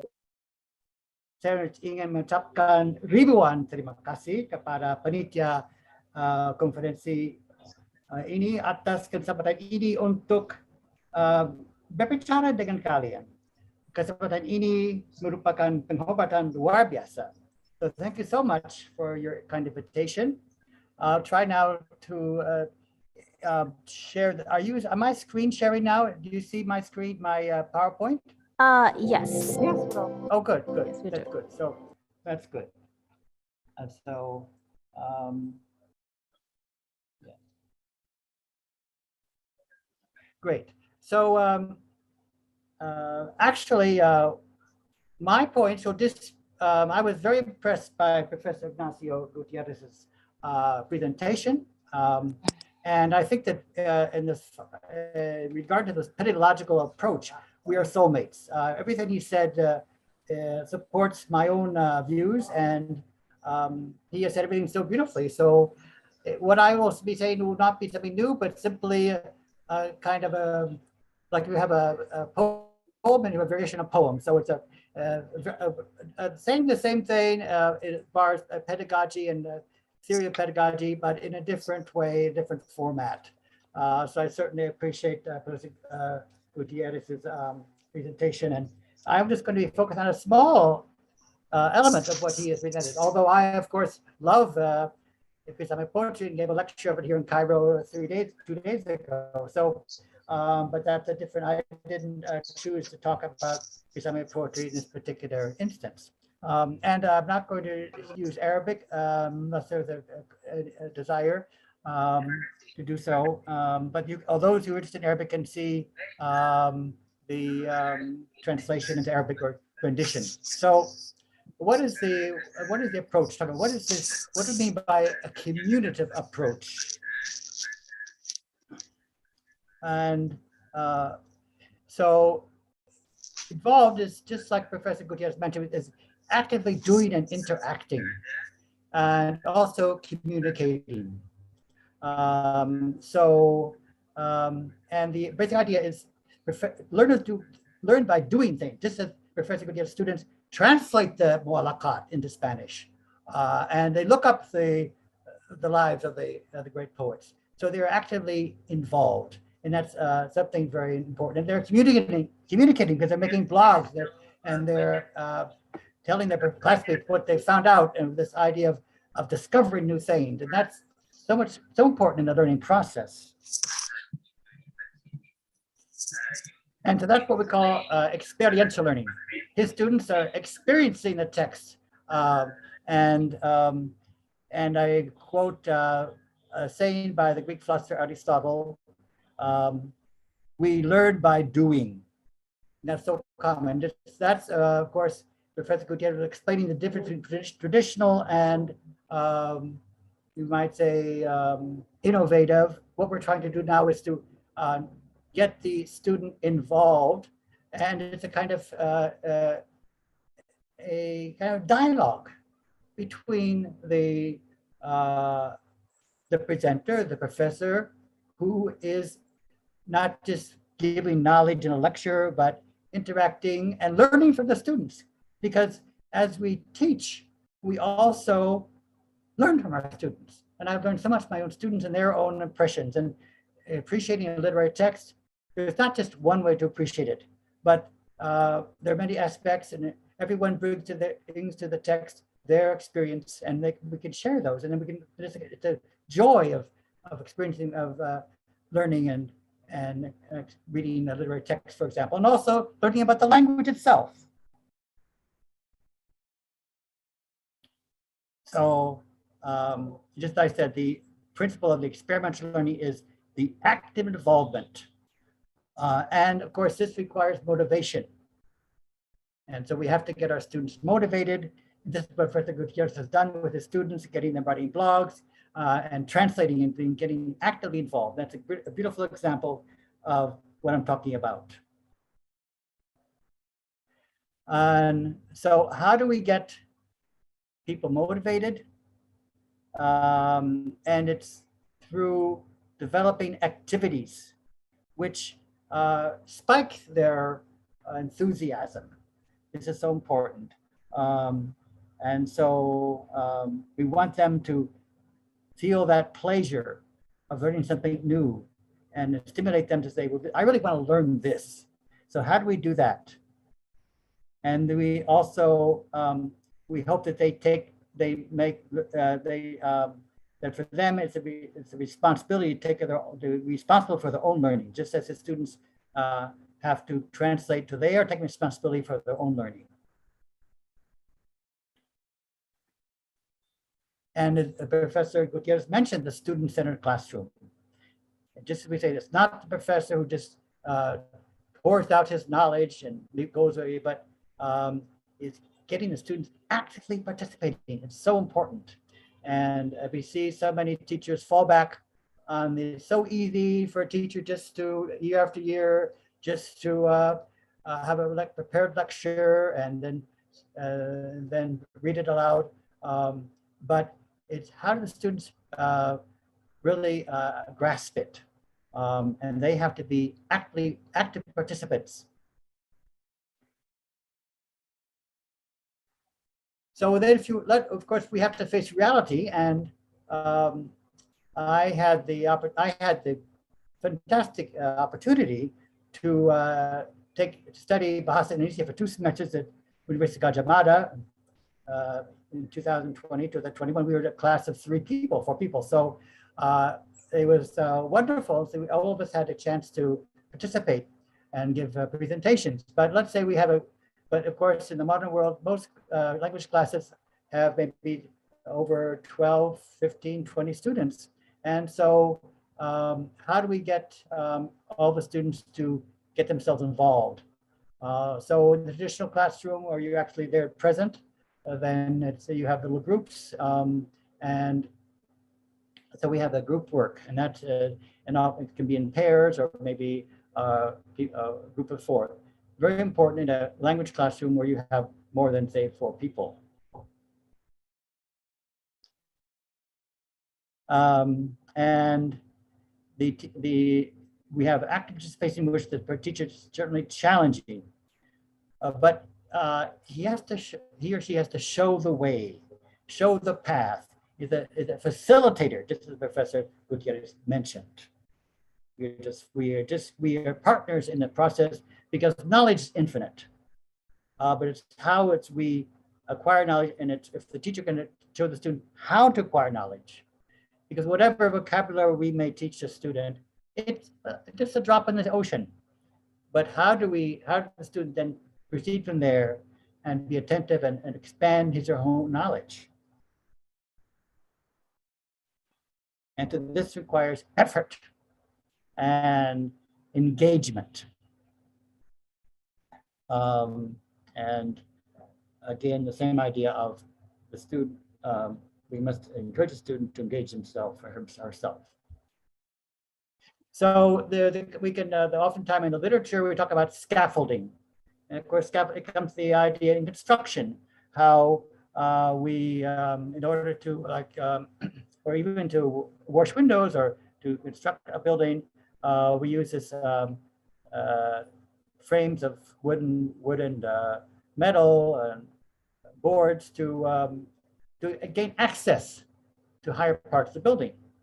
And this is a metaphor when we provide like drills and different things, and then we are providing aids to allow the students to acquire knowledge. But these aids are there, we put them temporarily, then we remove them. And the student then has required knowledge or strategies for acquiring knowledge or acquiring a certain skill. Oops, no, sorry. And of course, I just told you what scaffolding is. Here's another picture of it.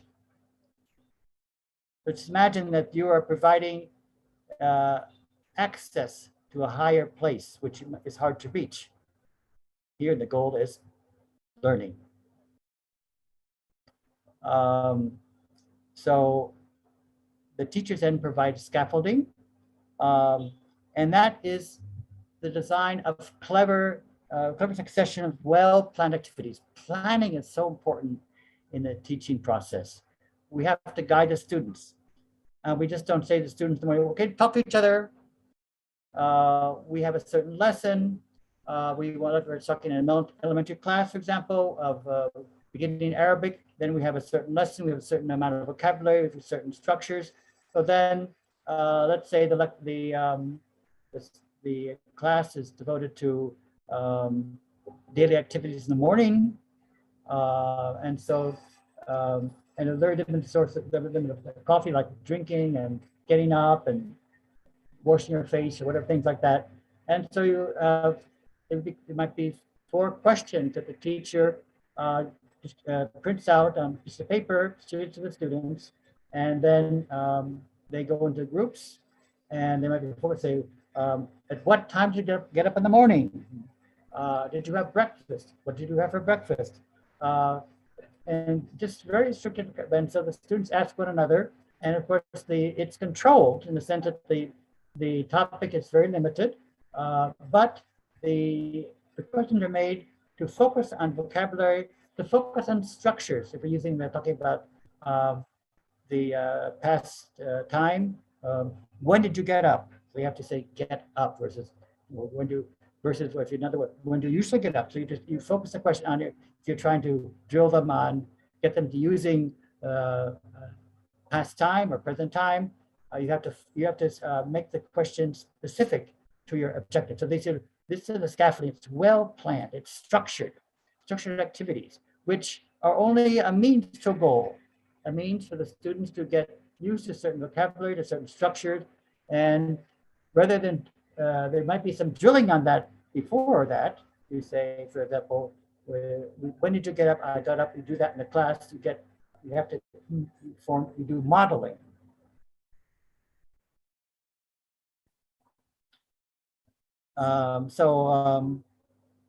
Here, sorry.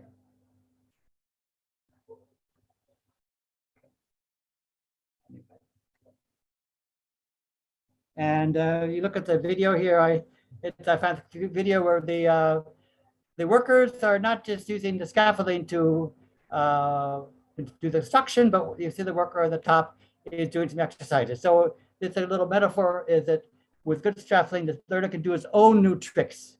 So this is like giving some the way, and then the students themselves are creative in doing their own thing. So it's just it's a way to help, and then the student takes it on from there.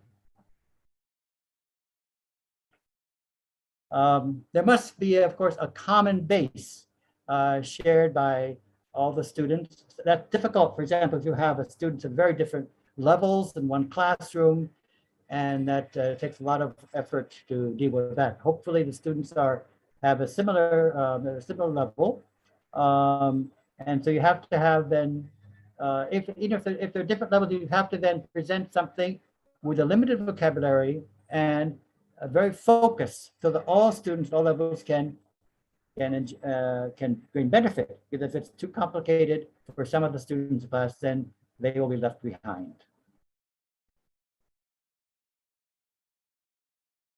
And then the idea of modeling. So the teacher provides a model, which is a basis for the activities, which are planned out in advance.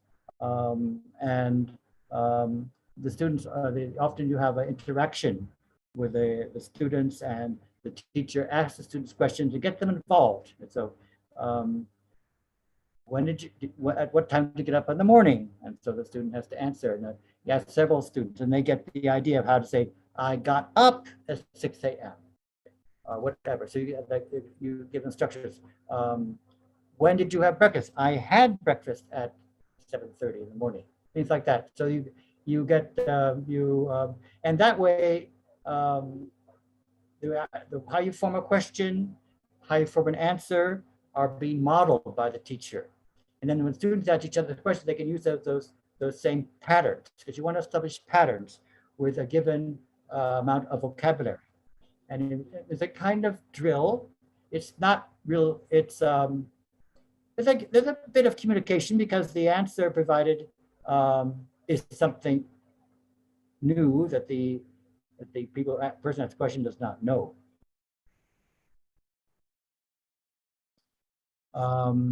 And learning becomes meaningful through personal interaction. And of course, if we can stimulate the students' interest through things that are important to them, and they'll be much more motivated to do something. So that's sometimes that's the way that we can stimulate students through, for example, movies. If they can watch movies and that interests them, and then we can talk about the movies, talk about the characters. And of course, many students learn foreign languages through songs.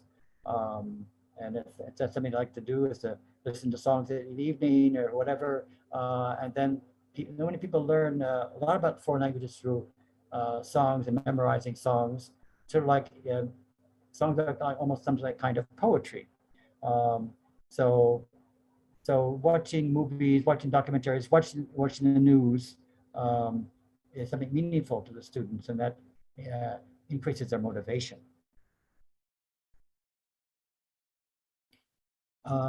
So just as Professor Gutierrez mentioned, we can teach grammar by giving a lecture.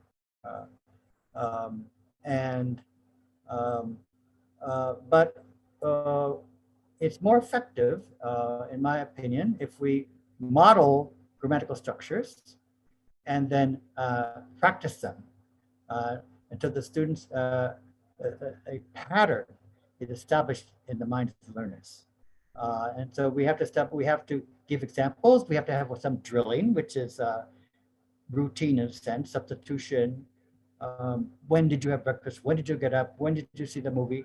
Those are these are pattern drills. And I think pattern drills have a place in our instructional method, but it's only the kind of scaffolding, not the end result. It's a way to get to where we want to get. We want to establish patterns. How do you say in English for I see, but I have seen? That vocabulary, how the verb, form of the verb changes. So that needs repetition, I think. And you hear it over and over, then it becomes natural.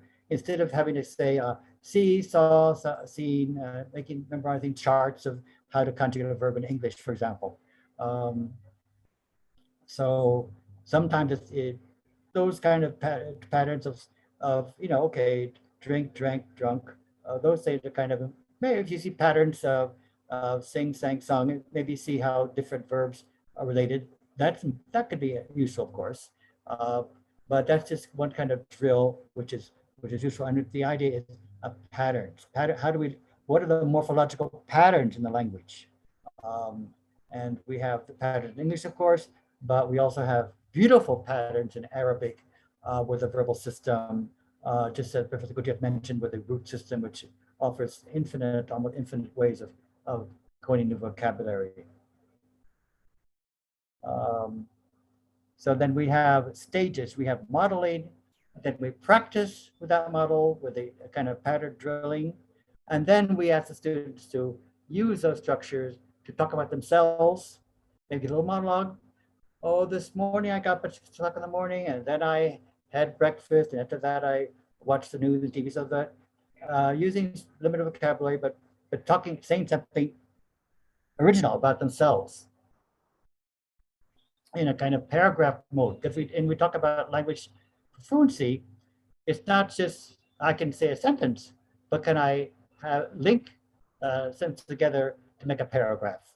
And that's what we want to do at the intermediate level and advanced level in language learning. And so these are what we call task-based activities, just as I mentioned. Then, so if I give the students a set of questions, and that's a certain task, and then they perform that task in themselves.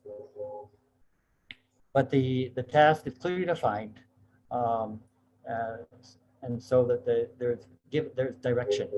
Before with a free-for-all sense of the student then uses the language in a creative way.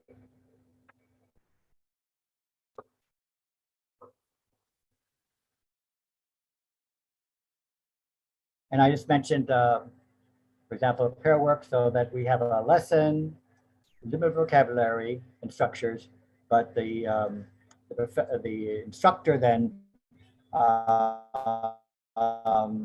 maybe writes 4 questions that the students ask one another in small groups. For example, if we talk about English, for example, the verb, we talk about the verb to depart, the verb to arrive. The model might be, when will the airplane depart?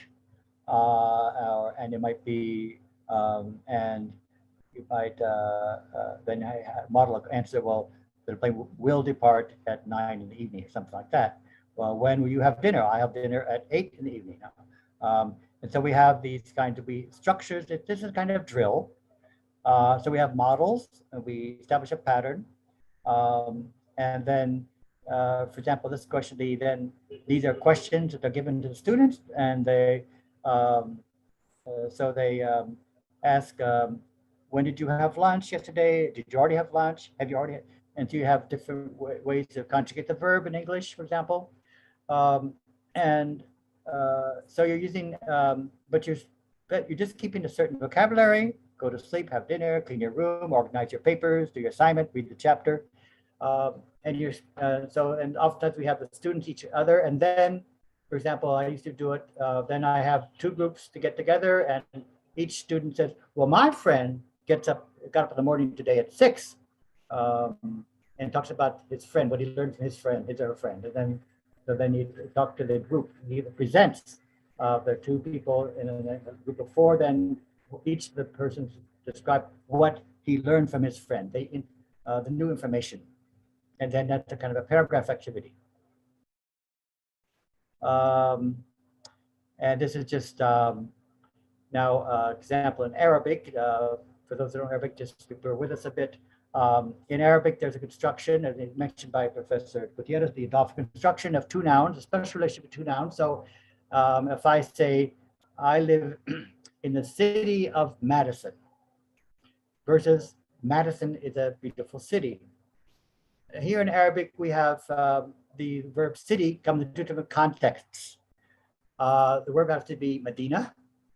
And so if I say, I live in Medinat Madison, then I couple the words together by pronouncing the last letter of the word, which is kind of T, but a T which only pronounced in certain situations. And that's I've heard many advanced speakers sometimes not understanding how to do that. But if you teach that from the very first lesson, it'll become natural.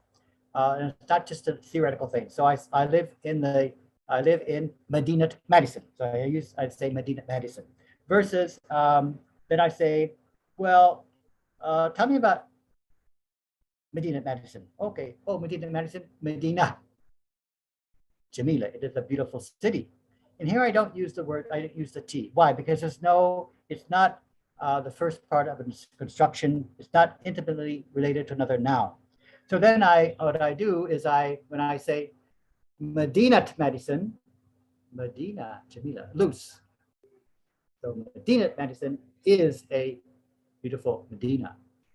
Or with the word wilaya is the word for state.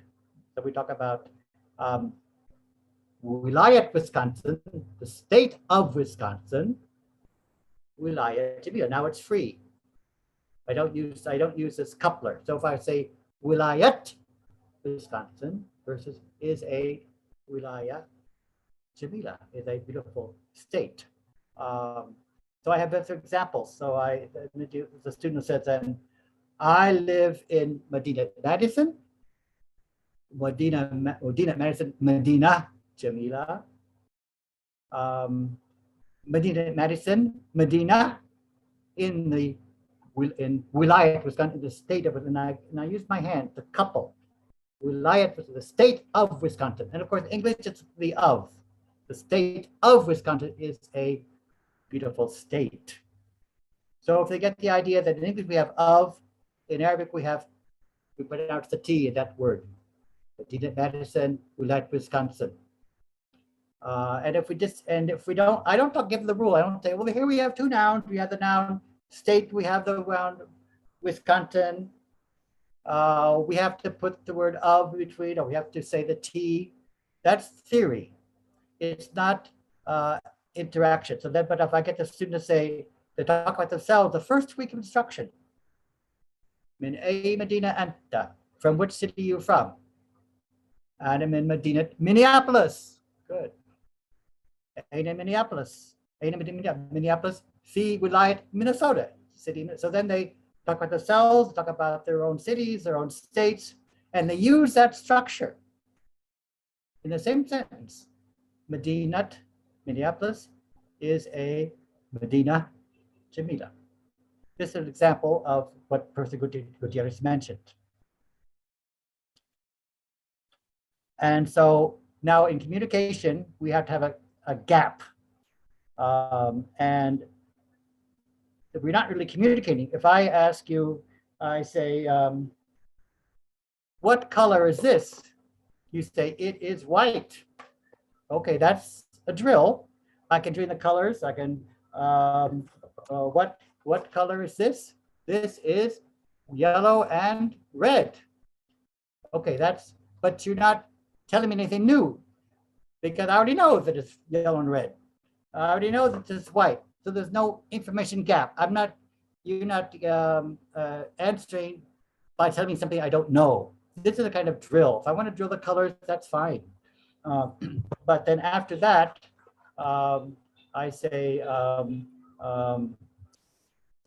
something that you tell the what color is the front of the school building or something that I don't know. What color is your mathematics book? I don't know. So then they have to say something that I don't know, and then give me a piece of information. So then if you provide something new, you're communicating a new something. You're giving you're bridging a gap, and that's communication. And then, of course, when we're learning a new language, we're trying to be creative. We have to be brave. We can't be held ourselves back. And that's sometimes some people, you go to another classroom, you ask them something and people freeze up. You've got to be willing to experiment, willing to make mistakes, because no matter who you are, no matter how brilliant you are, when you learn a new language, you're going to make mistakes. That's just the act of learning. That's just a reality we have to know. And we also make mistakes in our own native languages. So not something to be afraid of. What's important in the process is not whether or not you make mistakes. Of course, hopefully we don't make many, but it's the effort you put into it. And then oftentimes we say make a mistake and then we think about it later. Oh, I should have said that. Because you think about it later. What did I say? Oh, I had the wrong gender here or something. That was a mistake. But you think about it and you'll learn that next time I'm going to avoid doing that. But sometimes we find learners get stuck and they are patterned errors. And I've noticed that in Indonesian airports that the word, the passive voice is fully understood. And it's often used in appropriate say, when we say in English, when will the airplane depart? It will depart at 9 p.m.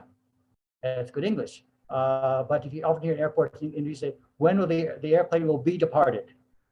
Well, we can't say be departed because depart is in this instance, it's an intransitive verb. So I can't say it to just it'll leave. So of course, verbs can have both senses too, of course, to leave or to leave someone, of course. But here, in the sense that it's just simply meaning akan berangkat. And so this doesn't have an object. So it will depart. That use of the passive is common in English speaking when people speak in Indonesian announcements, I've noticed. So but then to get people to understand that takes a lot of clever drills and patterns, because that's something, it's a kind of a high level skill. I'm talking about the passive voice, when to use the passive voice, when do you not use it. That is a high level skill. So designing drills to help learners of English of Indonesian to master that use of the passive voice is something that requires great strategy. And of course, the teacher must have an understanding of the language, English grammar, but doesn't give maybe the final analysis will give after trying to discuss it, the drills, they can also say, and this is the theory behind it. That's fine. At the advanced level, you can talk about passive voice, all those things. That's okay. But try to get the patterns engraved in the students before they think about it on the theoretical level. You get it something that's natural to them. Basic examples, okay. Just say, okay, the airplane will depart. That's fine in English. We don't need to passive voice. It's simpler than what people try to do. And so the idea is, how do you correct strategically? You don't want to have, now if the teacher wants to correct something, I used to be I think I did bad things when I was first teaching. I would, when the students read aloud and they would have the wrong pronunciation or the long vowel ending, I would correct them and they would get frustrated, and they didn't really pay attention to what I was telling them. It was like interrupting them. And you don't want to teach, if a student is giving a paragraph rendition of something, it's not helpful to interrupt the student as he or she is making a presentation. What you do is listen, and then you ask strategic questions. Say the student didn't properly conjugate the verb get up. Oh, you got up at 6 in the morning. Oh yeah, so then you use the right structure. What did you say you got up? And then in talking about it again, you might, when just talking one focus on one thing, you might then stress that. But maybe they'll actually catch up to what, catch on to what you're trying to express. Excuse me. So that how to help students recognize their errors and how to help them overcome that. Sometimes through pattern drilling is a way of doing that. Because sometimes if they're errors that they've been used to for years, then it takes very strategic planning on the teacher. Maybe I would be writing having them write sentences with a proper pattern. And also we learn students to be good observers. So, I mean, we all have to be observers when we learn something, and if we observe something, then we can, so if I read a text, let's say because there are two ways of reading, and I read a paragraph in Arabic, I just might read quickly to get the idea. If I read a novel in Arabic, I'll just, I'm interested in the storyline. I want to see what's going to happen next, and the idea of suspense. And that's a good skill to have. We want to use it because that's what native speakers, when they read something, they read for the meaning. They don't stop at every paragraph sometimes. That's the fast reading for general global meaning. But then I always, not always, but when we talk about it, say that's the students are assigned a four-page of the novel for the next assignment, for example. Then I'll say, well, now I want you to concentrate on the second paragraph of page 8 or whatever. And then we read that paragraph in detail. And we observe every adjective and how it relates to the noun. And I say to observe this, observe that. And then of course, you look at the grammar, and that's a kind of, you analyze things and appreciate the finding the text. Of course, if you're reading poetry, that's so important, because if you read poetry, it's built on opposition oftentimes. You're talking about the two words, the poem in Arabic, that the first line that distinguishes two ways of staying in a place, whether you stay in a place for a short time or a long time. So that opposition is something that plays a role in that line of poetry, about time and the experience of time. And if you don't look at those things closely, then you'll miss richest of the text, of the literary text, for example. So train your students to be good observers, good listeners. And also there's a pattern, oftentimes if your student is by themselves and just listening to, say, a radio broadcast in the language that they're learning, then try for them to sort of say, I don't say, just try to repeat themselves, and they're repeating the intonation best they can and the word, and that'll help them make it's not just a listening experience, but it's a listening and performance too, in the sense that the listener also performs in trying to imitate what he or she hears. And so this all comes under the rubric of attentive observation and induction. So in my example that I gave before about how to distinguish between the city of Madison, just city, or the city of Madrid and Madrid, then how the city, the form of the noun changes according to the context. So that's why, without telling the students that this is a theoretical thing about the relationship to nouns, but helping them induce the structure without telling them. And then that's an idea of discovery. And discovery is so important because the act of discovering something is a pleasure. In modern criticism, we talk about the pleasure of the text. The pleasure of the text involves discovering new things in a text each time we read it or hear it. And if you hear about, if you're trying to discover why do I say in one place Medina, another place Medina, and then I get the idea, that gives us a pleasure because we require something new on our own, not having been told by theory. We get that gives a pleasure, and that's induction. It's not logical, but we induce it. We have many materials, and then we try to induce the meaning. And also, example, and if you're reading for context, reading a novel, and a word appears over and over again, you say, well, what must this word mean? I see this word in this context. They try to observe and say how the word is used. Oh, that must be this. So, for example, when I was reading during the epidemic, I would always read BBC Arabic, and sometimes new words come up, like the word for epidemic, or pandemic, which I wasn't aware of, and I see the word used, and I know the word has to be pandemic. That's the context. I didn't know the word before, but I see it used in that context. Okay, the word for a variant of corona.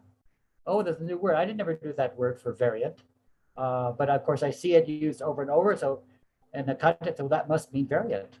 Well, that's really observation, and you deduce the meaning of a word. And then what's the relationship between the teacher and the learner? There must be a friendly relationship. There must not be this hierarchical distance. Because if the teacher's up here, learner's down there, and the teacher and the student feel so shy, the teacher's like kind of very like I say, even if the teacher gives the impression of being sombong, then there's not that intimate relationship between teacher and student that we want. We want the teacher to be, on a psychological, we want to be level. Two human beings enjoying exploration of learning, because the teacher's learning too. Teacher can also find someone that moves much more than he or she does. Or of course, look at the dictionary. How many words in the dictionary? Even if you look at your own language, what percentage of those words do you actually know, can you use? So the teacher has to be humble with the wada, and tell the students, yes, we're all this together. I was like you learning 20 years ago or 50 years ago. I was the same place you are now, and you will do the same process, and maybe hopefully you'll go further than I have been able to go. So you have to be humble and be friendly and open. Of course, we have in each society there are constraints of what the relationship between the teacher and student is. What is permissible, what's in America, we are very open. The students call us by our first name. We don't say Professor Dustin Kao. We just say Dustin. Okay, that's something that's not possible, for example, in Indonesia. That's something because of the social structure. So we accept that. Okay, we have to say instead of Dr. Dustin or Professor Dustin or Pak Dustin. So we have to have that title. Well, okay, we accept that because that's the way society is. We have to live in society. But in America, we don't use those titles much. We have try to serve a more equal quality relationship through the use of getting rid of the titles. And that's very important to have that feeling of we're in together, we're in this process. I'm trying to be your guide, and I'll take pleasure in seeing you acquire things and learning to be your own teacher in a sense. Professor Kawa? Yes. Can we do like 3 more minutes? Will that be possible? Okay. Yes. I think it's almost the end right here. Yes. So, okay. And then the idea of building a sense of community in the classroom with the group activities, for example, Thank you. So I think that open to questions. Oh, okay. Thank you so much, Professor Cowell, for the very comprehensive presentation about communicative language teaching approach for second language teaching. And now we have two participants who raised hand. First, I would like to invite first of all, I would like to invite audience to ask in any language that you are comfortable with. I think we have three possible languages here. We can use English, Bahasa Indonesia, or we can use Arabic if that's comfortable for you. I'm gonna ask somebody to translate it for me personally, but I think Professor Kabal will also be comfortable using Arabic if you want. Okay, first of all, I would like to invite Dr. Muhammad Naim Majid to ask the question, please, Pak Naim. Okay, thank you. Assalamualaikum warahmatullahi wabarakatuh. Waalaikumsalam warahmatullahi wabarakatuh. Hello, Prof. Kawal. Oh, hello. Okay, hello. Nice to meet you. Thank you too.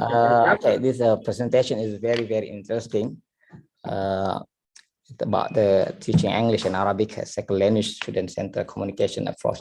So according to the Indonesian curriculum, higher education mentioned is about the 9 learning methods based on student-centered learning. As I mentioned before, there are small group discussion, cooperative learning, discover learning, and collaborative learning, etc. But a big problem for us is how to make our students to be more engaged or involved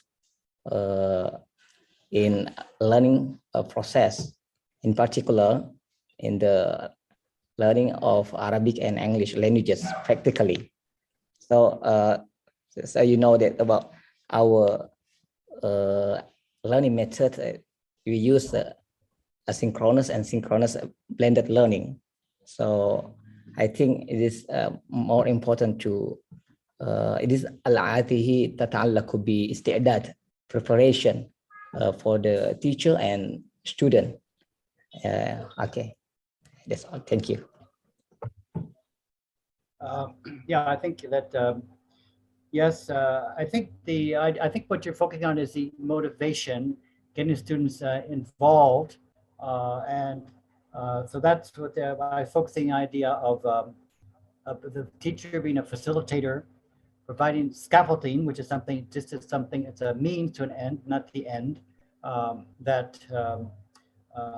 But you get the student involved by interacting with the let's say if you're reading a text, getting active with the text. So professors could get students read the mu'allaqah, and then they look up, they find things about the author themselves on the internet, and then they look up the words and dictionary of the different words, and then they translate it into Spanish. So that's something that you're getting them very actively involved. So you have to have activities which force a student to get involved.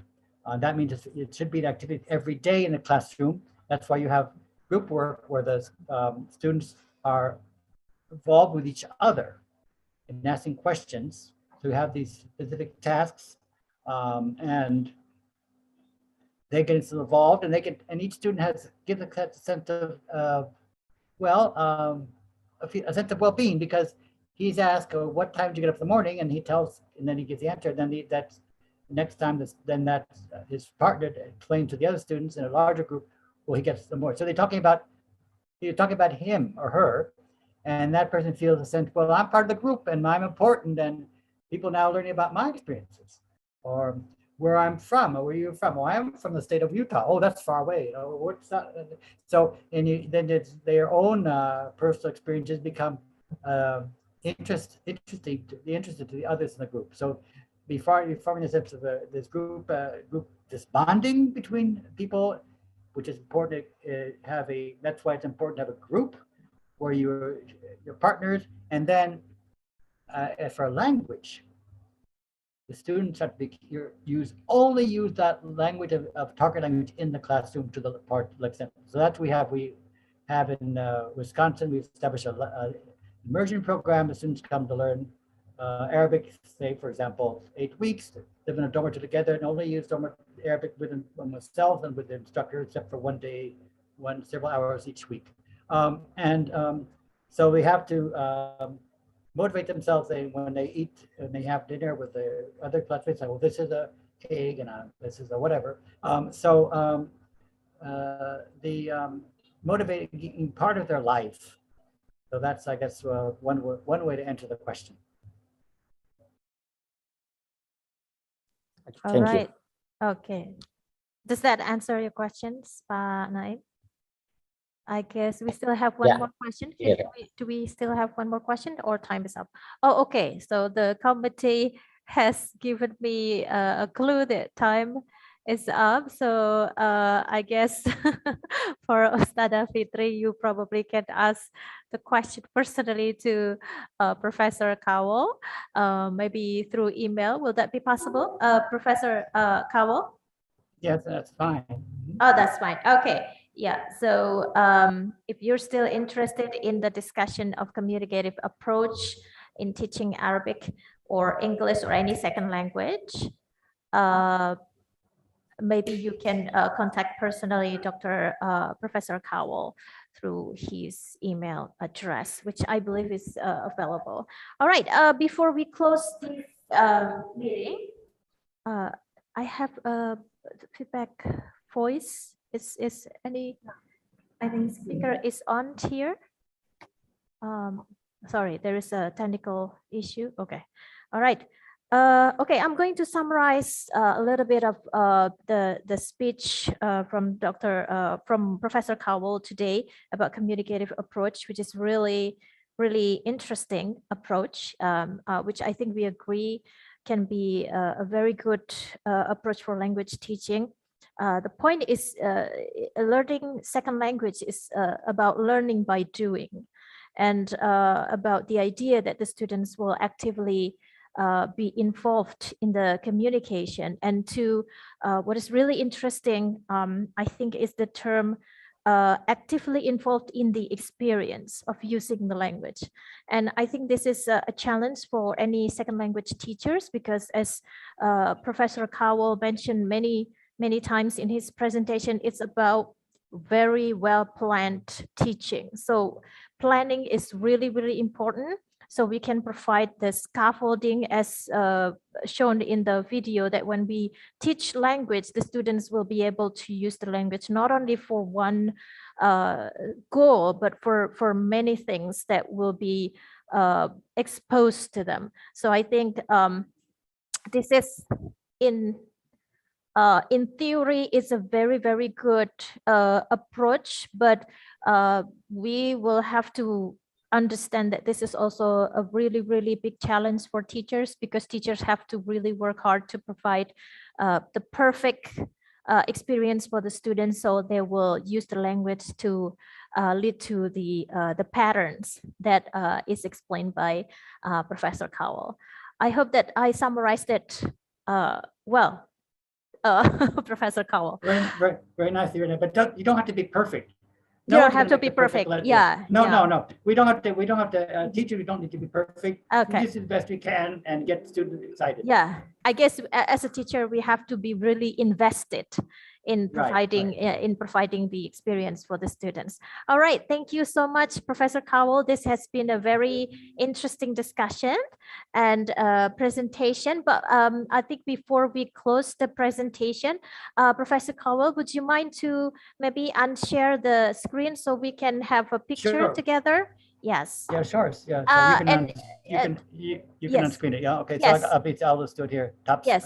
Okay. Okay. That's fine. Okay. Do we still have Professor Gutierrez in here? Do we still have Professor Gutierrez? No. He's already out. Do we still have Professor Gutierrez? No. Oh, we don't have him. All right, so participants, would you please kindly turn on your camera so we can have a very nice picture together before we close this very interesting discussion and meeting? Everybody, please. Photographer, are you ready? Please give me a clue. Okay. All right. Please don't forget to smile. We're going to have a great picture. Okay, I'm going to count. Okay, 1, 2, 3. All right, maybe one more. Okay, some participants are turning on the camera. Okay, one more. 1, 2, 3. Okay, I'll give the voiceover. All right. Okay, thank you so much, everybody. Please give your I don't know how to call it, digital applause. How do we what do we call it? Just push the button, reactions, applause reaction for our very own Professor Dustin Cowell, or you can just unmute yourself and maybe just give a round of applause for his great presentation. And thank you, audience, for your attention in this very rather cloudy afternoon. I'm going to see you in the closing ceremony of Icalled, I guess. Is that correct? Yes. All right. So after this, I'm going to give the program to the MC again. All right. Thank you, everyone. Shukran. Thank you, Prof. Cowell. Thank you, Ms. Arifah. Ya, syukron. Terima kasih. Assalamualaikum warahmatullahi wabarakatuh. Waalaikumsalam warahmatullahi wabarakatuh. Thank you, everyone. Thank you, Prof. Dustin. Thank you.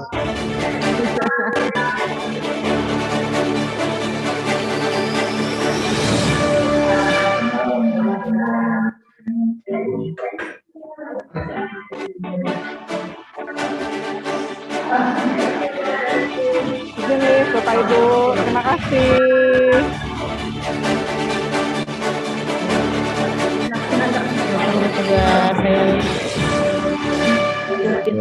Terima kasih buat semuanya.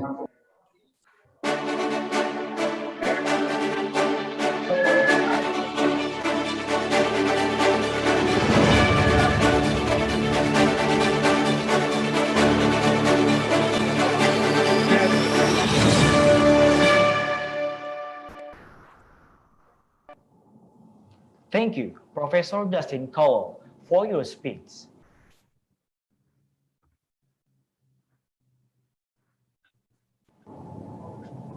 Wonderful ideas and innovation has been shared. We are grateful for all speakers, participants, and moderators that has filed our journey for new innovations and may it all take us to another level of language studies and language education.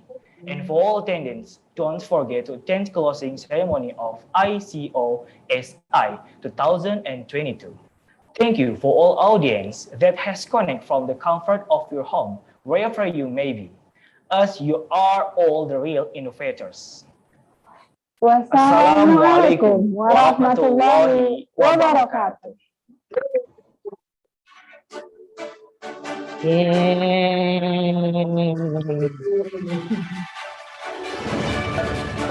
Thank you, Prof. Dustin. Thank you, thank you. Thank you, everyone.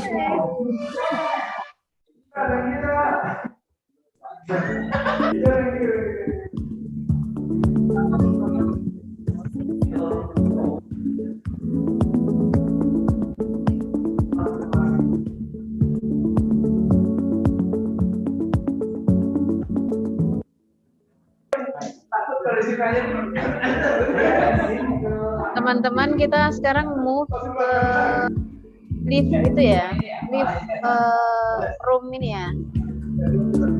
Kita lift.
Mungkin dia tidak tahu.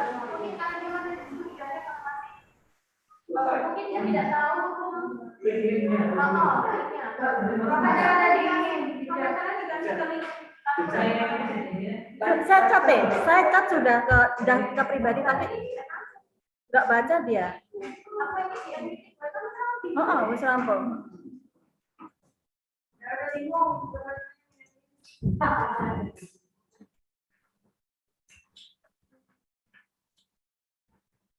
Sudah N ya? Excuse me, Prof. Justin. Yes. Yeah, maybe you can move to another link for the closing ceremony. Oh, okay, fine. I think Yeah, it's here in the chat, right? If in the you chat. if you Okay, made good. to join the closing ceremony. Oh, okay, good. Thank you. Let me. Yes, thank you, Okay. Prof. Justin, for your time and your Thank you so very good presentation. Thank you so much. Thank you, Anna. No, I'm so sorry to هناك مشكلة في ماذا في ماذا in our communication before. Yes, well. Yeah. Trying to save that link. Yeah. You can find it in the chat room. Yes, and now I'm trying to save it in case I move out, I won't lose it. Let's see now. Oh, may I send you one more time? It's, and I just have to make sure I don't lose it when I. Here in this Zoom you can open in the chat room. This Zoom meeting, you can open it in the chat room. Have you find it? Yeah, I found it. Yes. Okay. I'll try to. I'll save it now. Now I'm going to leave. I'll have to leave this room, right? So I'll leave it. Then re-enter another one. Yeah. Okay. Good. Yeah, okay. Thank you. Thank you, Mr. Prof. Justin. Thank you. Thank you. You're welcome. Assalamualaikum. Waalaikumsalam.